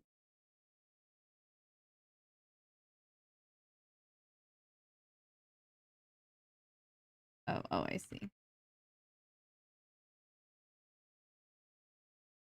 Tripping out for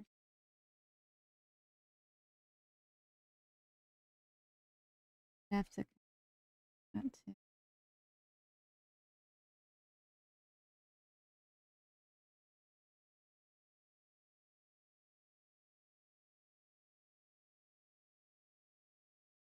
It's not connected here. Oh, that's definitely very not connected.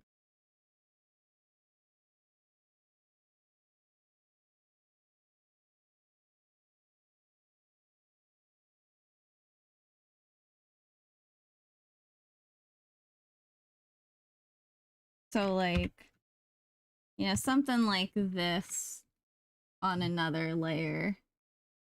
Like I could really play around with it. I could even set it to like give it a blur or something so it has like a little less of a defined edge, like blur. Like that's kind of what I'm thinking. And oh, that guy. Is that not? Oh, duh.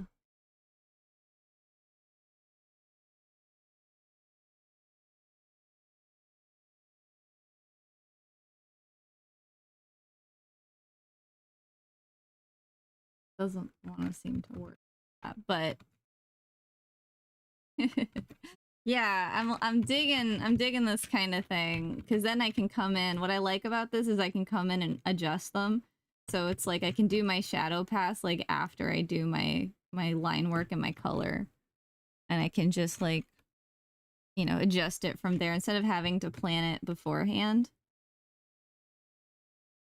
Because I think like it'll just be like if I don't want this to cut into here, I can just be like, oh, okay. And it doesn't affect my base layers because that's always the problem I run into is like whenever I add shadows and I don't plan them out ahead of time, like I have to like really kind of be careful to like not fuss around with all my base layers and get them all wonkified and pain the tuchus. But I can do this for both the highlights and for the thingy, and the shadows. The do's. Let me even make like just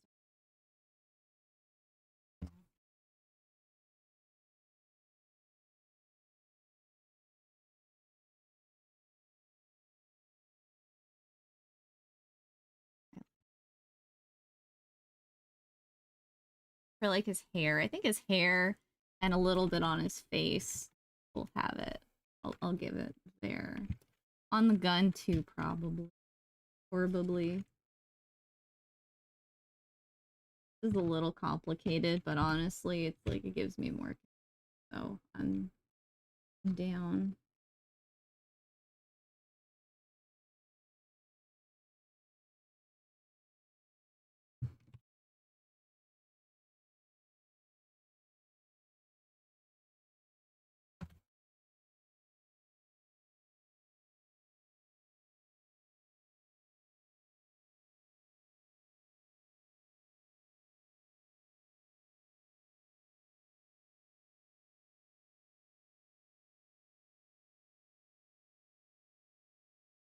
So then my line art's untouched and my base color art is untouched.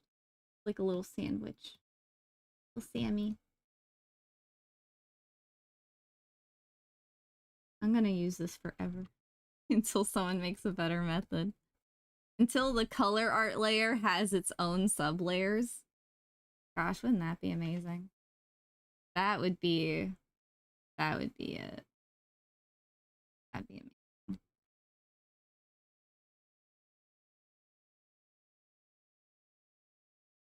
Oh yeah, I didn't put music back on.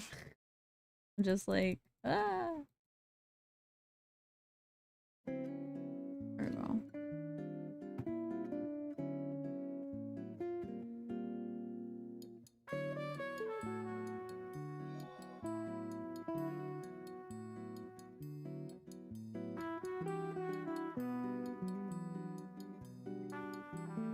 It's on the wrong. Okay. Leon highlights there.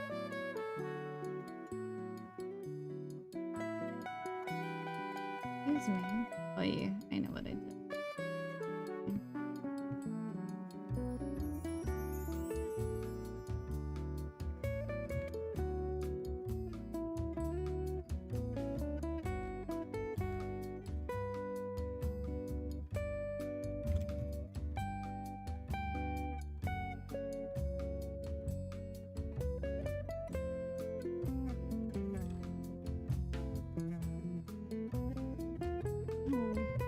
Out of here.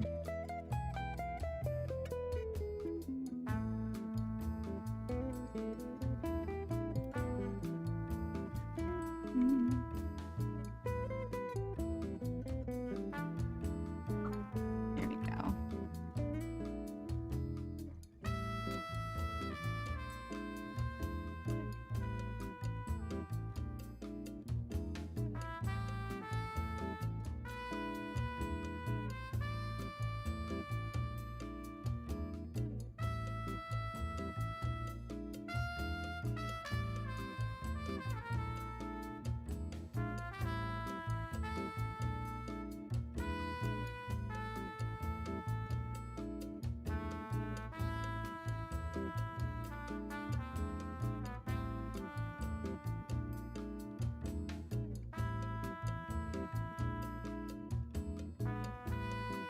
Yeah.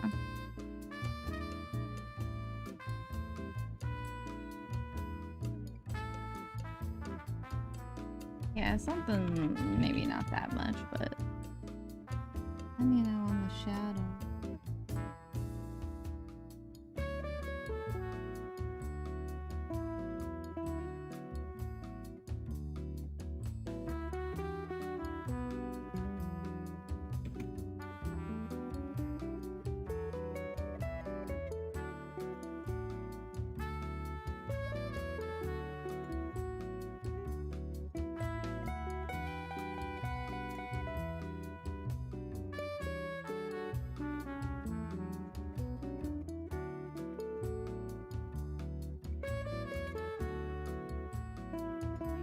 We need a like two for testing.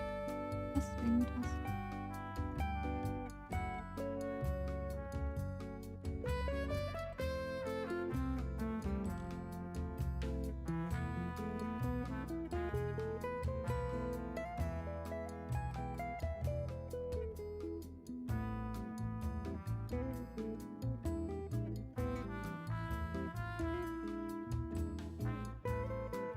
It's like I can just adjust this. It's like as I desire.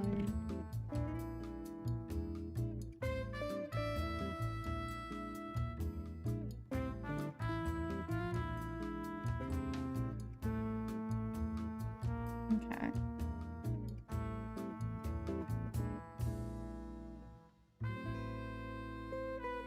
Yeah, something like this. He's a little shiny, but this kind of idea is gonna work. This is gonna work great for us.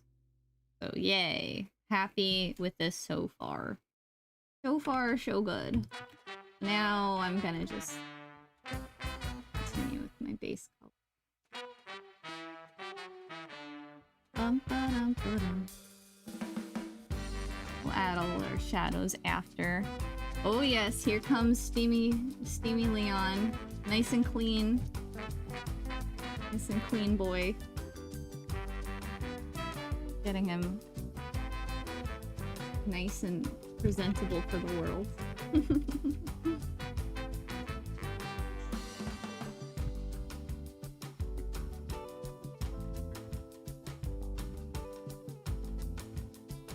Groovy. Now I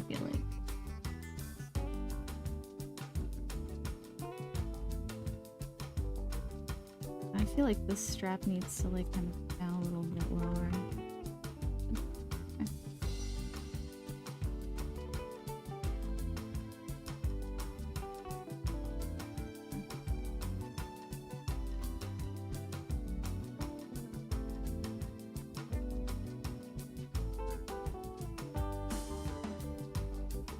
We're just gonna keep on trucking.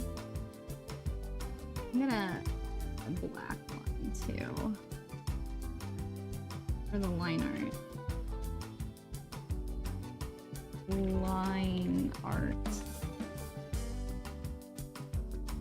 is good to do.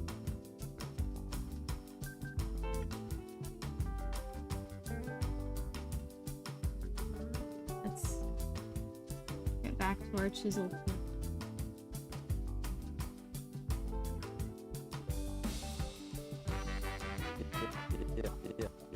And actually, I'm gonna just take the art out of there so we can just see the line art now.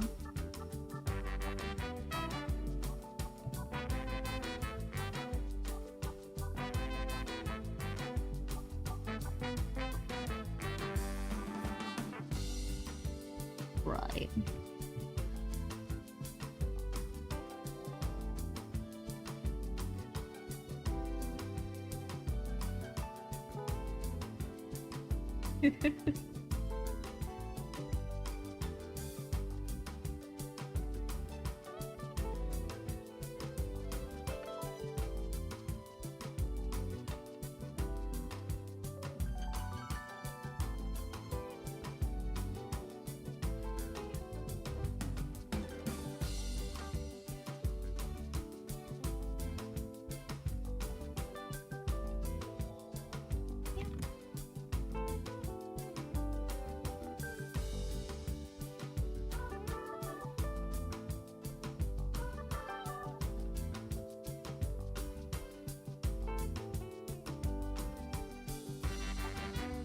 Ba-da-ba-dum-bum. Ba-ba-dum-bum.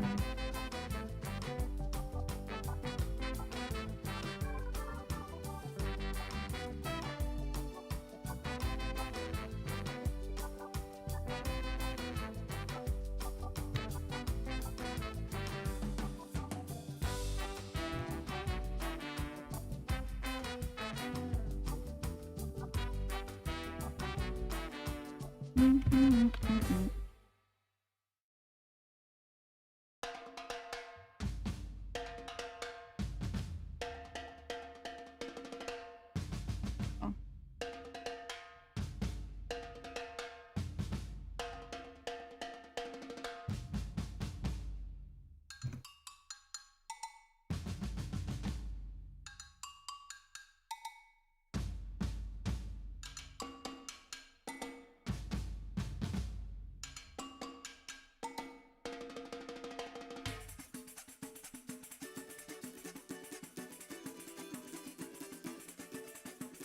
Alright, just kind of figuring out these chisel tips.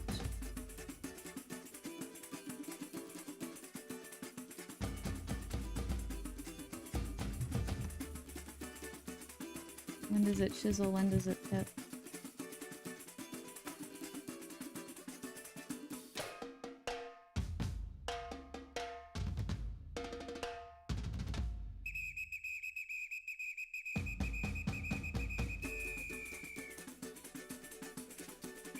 They're not put anything on. I did.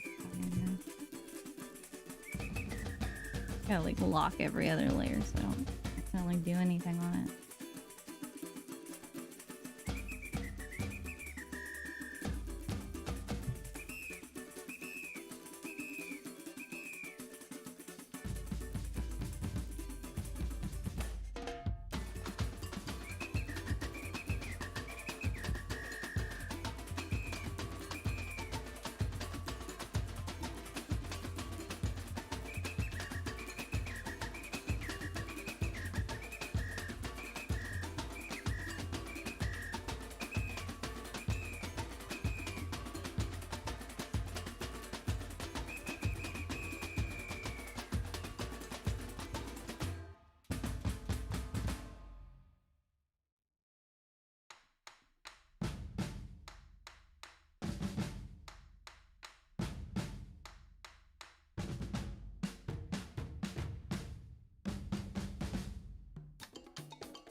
Entra na roda, o maracadão me chamou pra bater palma e pra tocar tambor. Entra na roda, o maracadão me chamou pra bater palma e pra tocar tambor. No, I'm like copying the lip sync player, but Entra na roda, o maracadão me chamou I think his mouth needs to pra be up. bater palma e pra tocar tambor. Entra na roda, o maracadão me chamou pra bater palma e pra tocar tambor.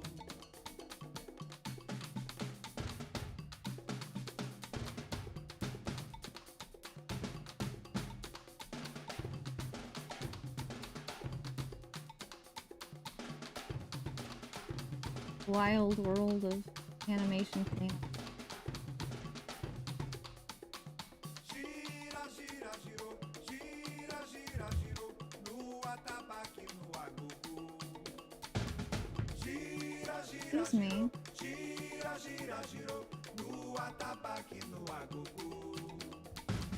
Entra na roda, o maracadão me chamou pra bater palma e pra tocar tambor. Entra na roda, o maracadão me chamou pra bater palma e pra tocar tambor. I know, at least the music's like nice and lively. Girou no atabaque, no agogo. Gira, gira, girou, gira, Makes this feel so exciting. no atabaque, no agogo. Entra na roda, o maracadão me chamou. Entra na roda, o maracadão me chamou. Amu. Entra na roda, o maracá chamou. Yeah.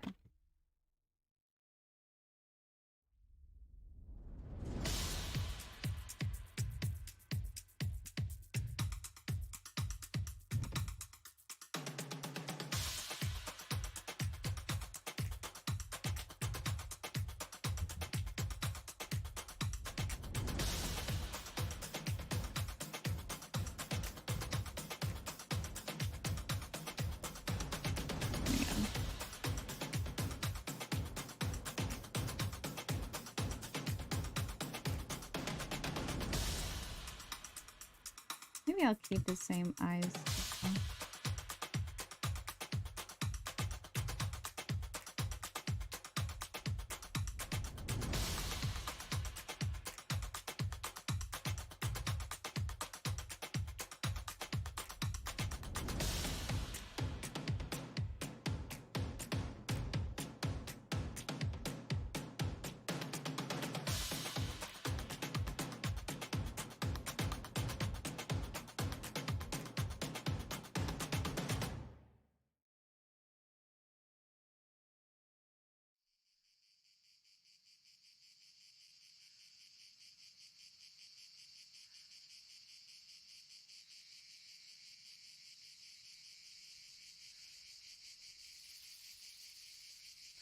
Está ouvindo?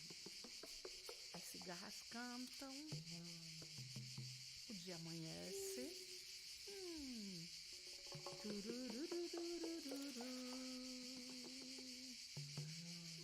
O tempo é bonito. O sol nasceu. O samba de Olinda.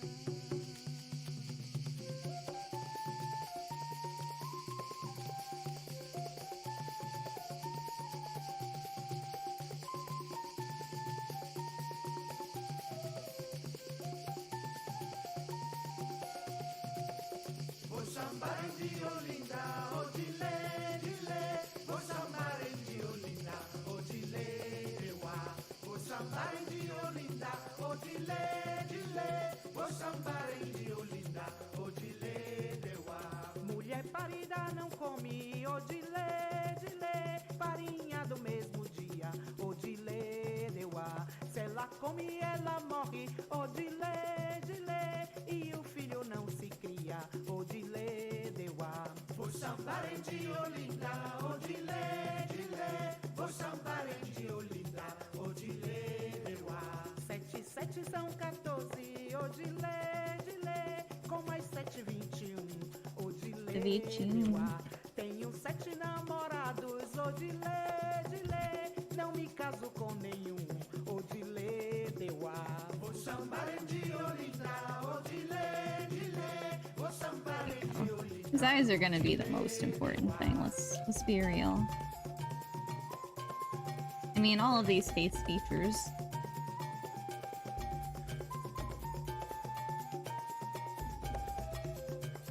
But his smolder. Não maltrate os meninos, Odilê, Dilê. Gotta make sure the smolder's working. Odilê, deu a. Eu aqui conheço Odilê, Dilê, que você já namorou.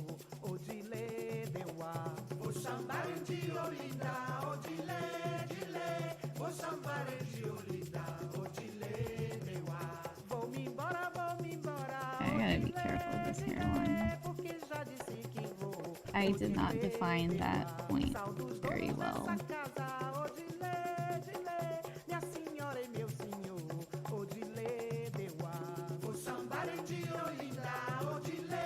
Not really where you want to find yourself doing your cleanup. Well, I mean, this is kind of where you find yourself. Okay, if there's some things you're still mapping out a little bit.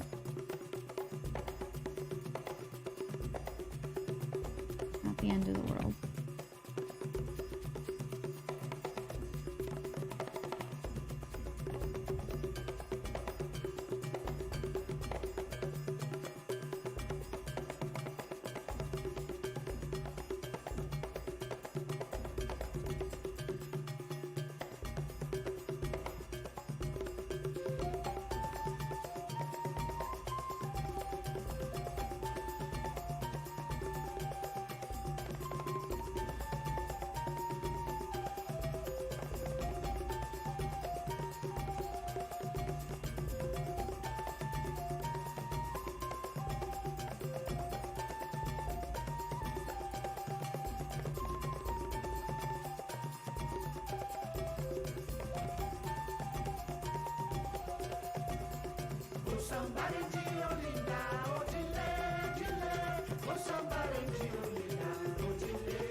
I want to see how malicious of this.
Excuse me.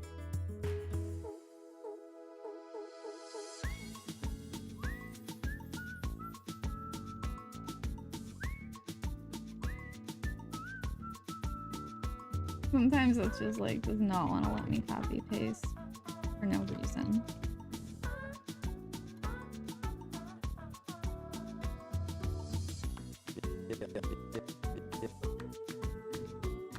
Yeah, no big deal, says Leon. Of course, you wouldn't care. You get to just sit back and be a pampered little princess right now. My big deal.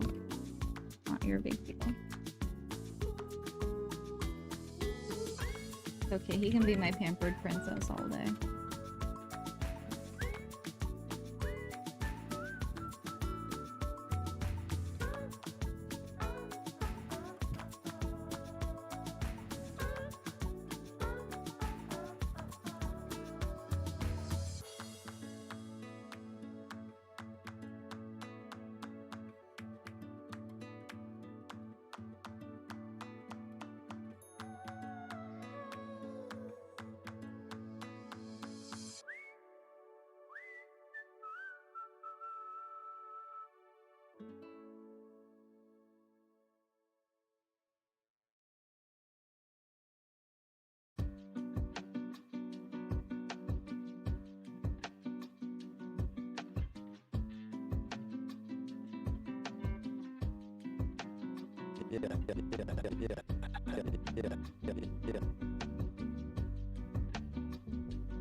It's so chill. Just a nice relaxing time. Manipulating all of his little fingies so he can go gun. It only happens for a moment. But that's what you have to do to make the gun ready. I don't know. That's what I remember you have to do to make the gun ready. I have shotguns before, but I didn't really care enough to make it a thing that I really thought about too much after. It's fun when I did it. I love games, so like being able to like shoot a thing. But I think I like archery a little more, even though it's a little more difficult to do.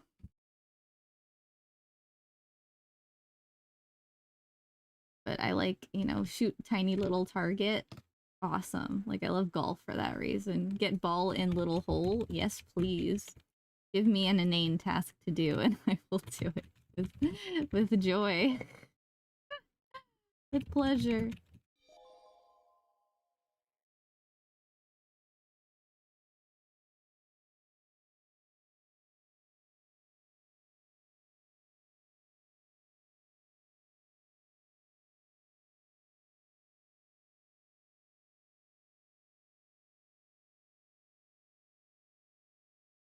Oh my god. And once the Schleem is prepared, then you can move it on to the Wumbus. Oh my gosh. I still think about some of those early Rick and Morty jokes, like, oh my gosh. Like, oh my gosh, like Two Brothers. It's just called Two Brothers. I think that was the same episode. Interdimensional television. Oh my god, I still think about that. gosh. And once the Schleem has turned over 360 degrees, then you can rotate it counterclockwise until it's ready. Until it's ready to accept the plumbus. Oh my god.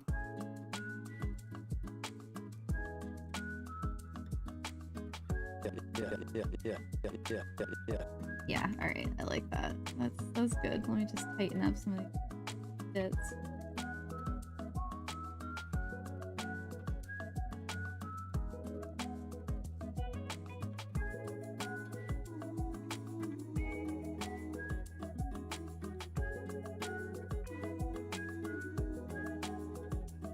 Alright, I'm gonna have to go at in 10 minutes. Less than 10 minutes. I'm definitely gonna do a bunch of this off stream, to be honest with you. Now that I've gotten the groove, we're gonna be able to zoom a little bit more.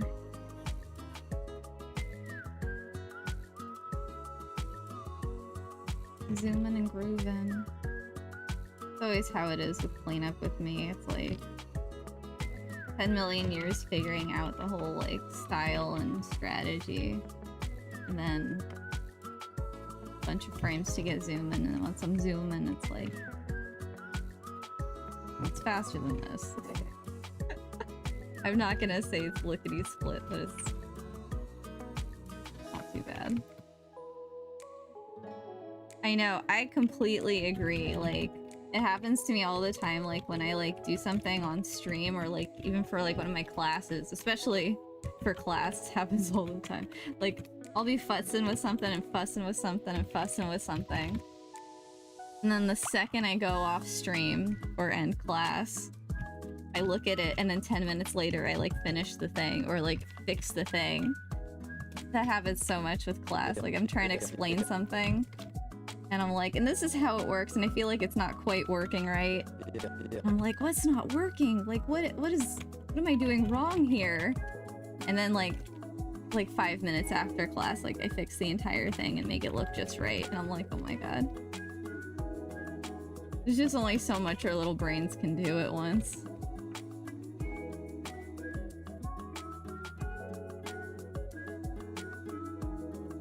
So I'm right there with you. I'm like probably gonna look at this after stream and be like, oh, here's all of the fixes that I can make to make this like look 100%, but that's just the nature of it.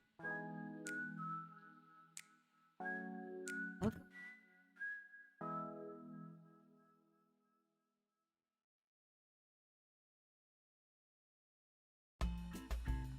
That's why I made the gun off stream. That's why when I got to the gun portion, I was like, let me just like do this in my own time, in my own space, because like it's so complicated, and I figured it out. So I'm happy with like what I got, but like it's the kind of thing where if it's like too complex, I'm definitely gonna also do it not in public. Gonna go in my little hidey hole and just figure it out on my lonesome.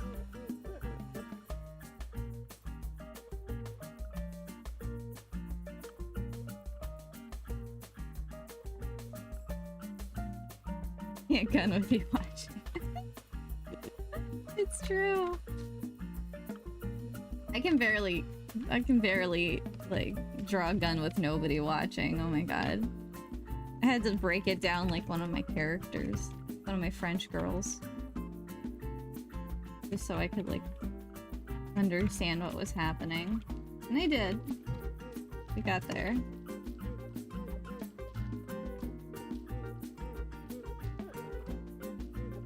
So now I appreciate, you know, because the thing is too, I think about it like no, I love Leon. He loves his gun. I did look up like reference and found the whole backstory and lore and history. Like, his gun was specially made for him from this Japanese gunsmith who who he wanted to get a gun from, and the Japanese gunsmith was like, no, let's get you something custom. Because I make custom guns, and it's called, like, the Silver Ghost. And so, you know, it's like, oh, that's cute.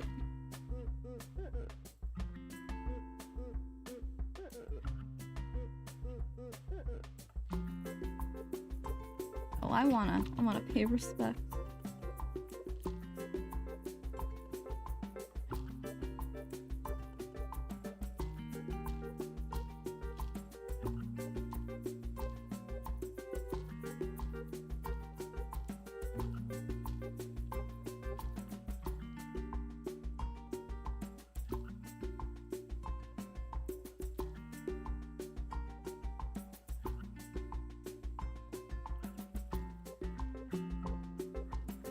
And I like guns, like, for being, like, a cool, like, object. Like, I love cool mechanical objects, so... It was so complicated, it was something that I wanted to avoid drawing ever. If I could. And here we are.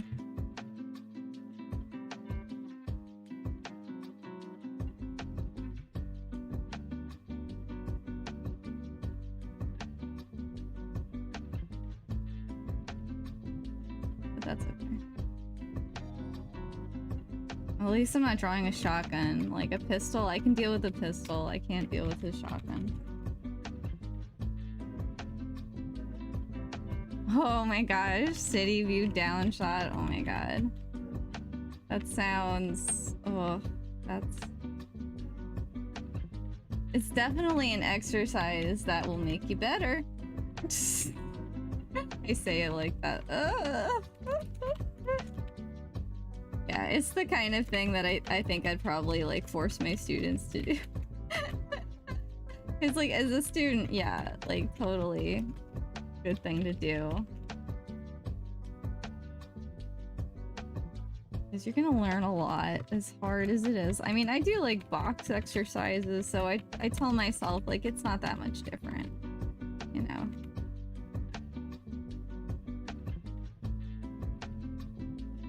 Just you're putting windows and detail. Whenever there's a lot of detail though, it's like, oh, like when like plants, like I'm okay with drawing city buildings to some degree because like you know where those details are gonna go, but when it's like drawing plants and stuff, I just oh, it's not my happy place. I'll tell you what, drawing, because it's like so random. That's the thing with plants, it feels so random.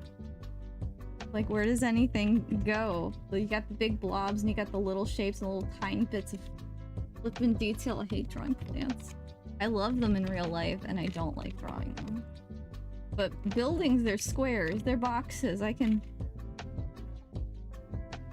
understand that. That's not scary to me. Like a plant is.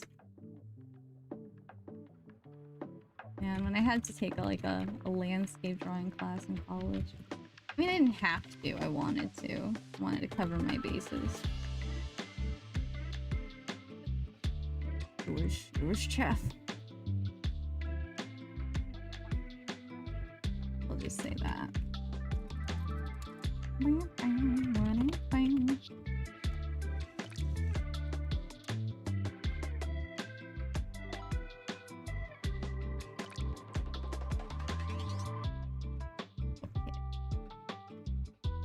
Almost done with it.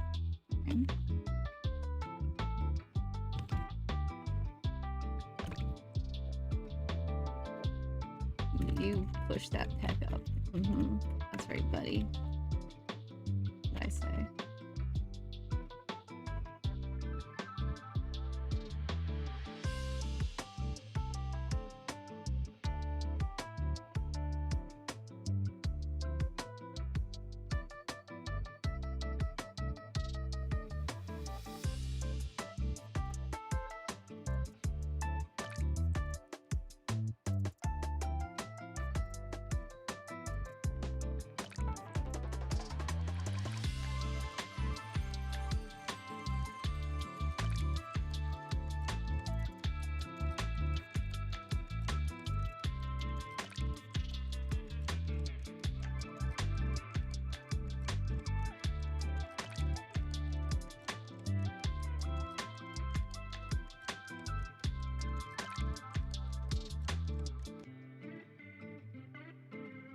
Honestly, I'm just gonna be a little and take these.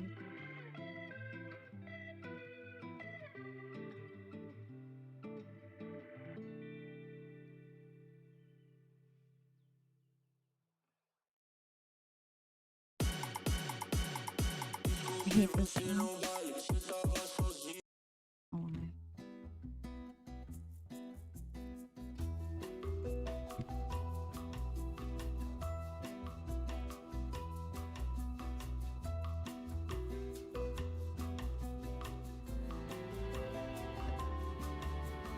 Good, good, good.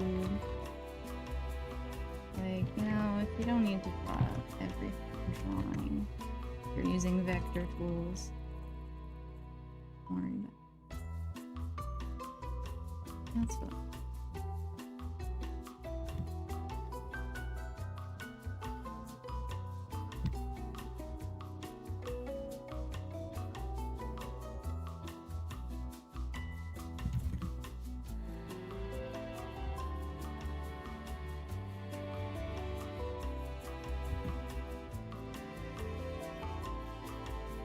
Alright.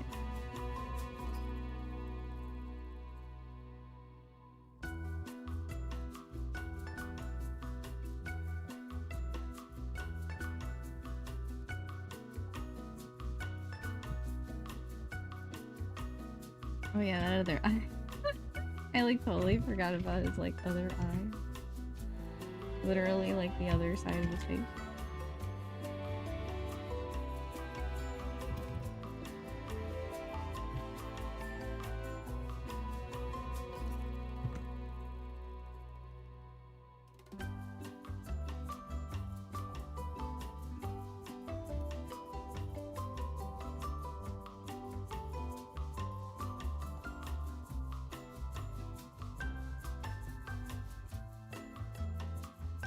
I think I'm gonna not have little cheekbone. I don't want him to look like he hasn't had food. Wow. Yeah. Hmm.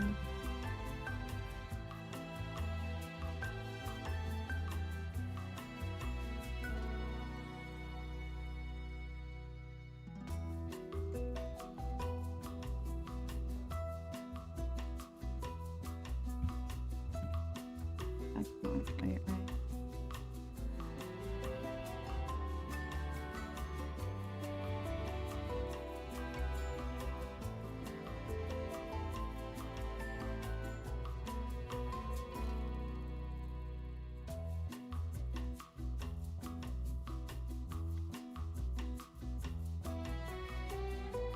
We go.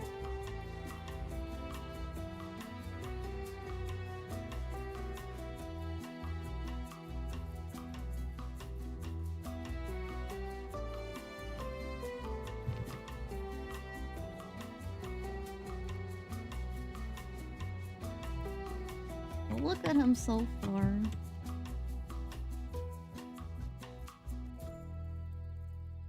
Yeah.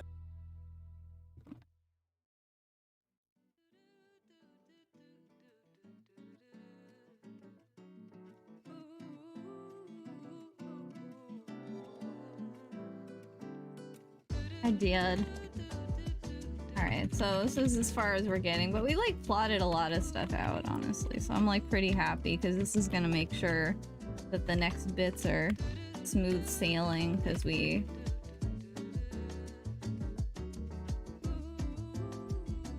Truth be told, I will be back a bit later to play some game. I just can't stay the full time. If I could, I would, but I can't, so I won't. I would just keep going until a little bit later, but I can't do that today. Unfortunately. We'll just have to end it here for now. Whoa. There we go. Yeah, no big deal. Yeah, no big deal. Leon says it's no Yeah, big no big deal, deal. so I'm Yeah, fine with no that. big deal. Yeah, no big deal. So let's let me maybe take our mask. So this is kind of what we're oh wait, other way around, what we're twerking with. Yeah, Eee, no big But we deal. put some color Yeah, on no them. big deal. Yeah, no big deal. Well, maybe I could color this one too. Maybe I could be a psycho and put my color on him here. Let's do it really quick. I love coloring them in. It's like my favorite part. Honestly, 'cause it's like that's when you see it all come together. Oh yeah. Come together. Got Madagascar.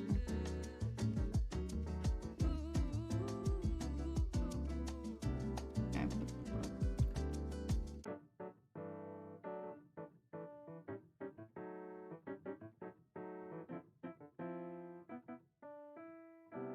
I believe him too. When he says it's no big deal, I think that he's right.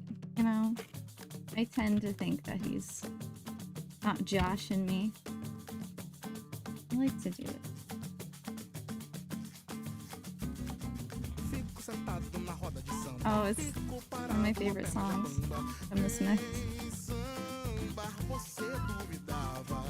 Fico sentado na roda de samba. Fico parado, a perna jambamba. Em samba. Mas eu não quis querer, nem quero mais voltar pra mim. Foi tentando dizer não, que fui vivendo sim. E então cheguei ali, você duvidava. Não sei mais quem é quem. Disseram que é mais fácil assim. Quem se assenta em solidão, esquece de entender.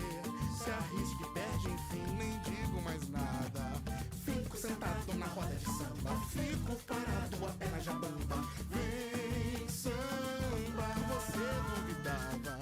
Fico sentado na roda de samba. Fico parado, a perna já bamba. Vem samba. Yay! Ousa dizer que era o fim, sim ou não, talvez perdão. O jogo que você desenhou, nem digo mais nada.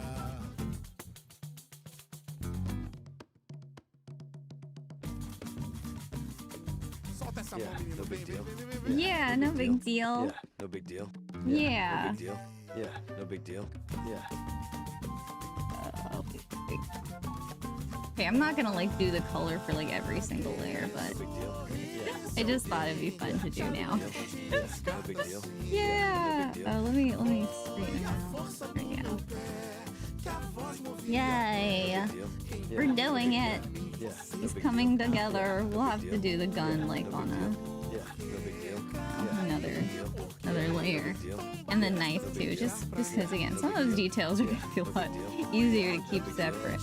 Oh, the swishy hair, that just does it for me. I'm so excited. No big deal. No big deal. I need some shades. No big deal. Yeah, no big deal. Some shades, like. No big deal. Yeah, no big deal. Yeah. Oh, I need a gift. Alright, this is super duper fun. I will see you guys later. Some gaming. We'll see if I can come back tomorrow and do some more of this. But I do have gaming slotted for tomorrow too. We'll see. I'm still figuring out my summer schedule. But this is super duper fun. Thank you guys for joining me for this journey today. I will see you next time. Goodbye. It's good seeing you, Tom.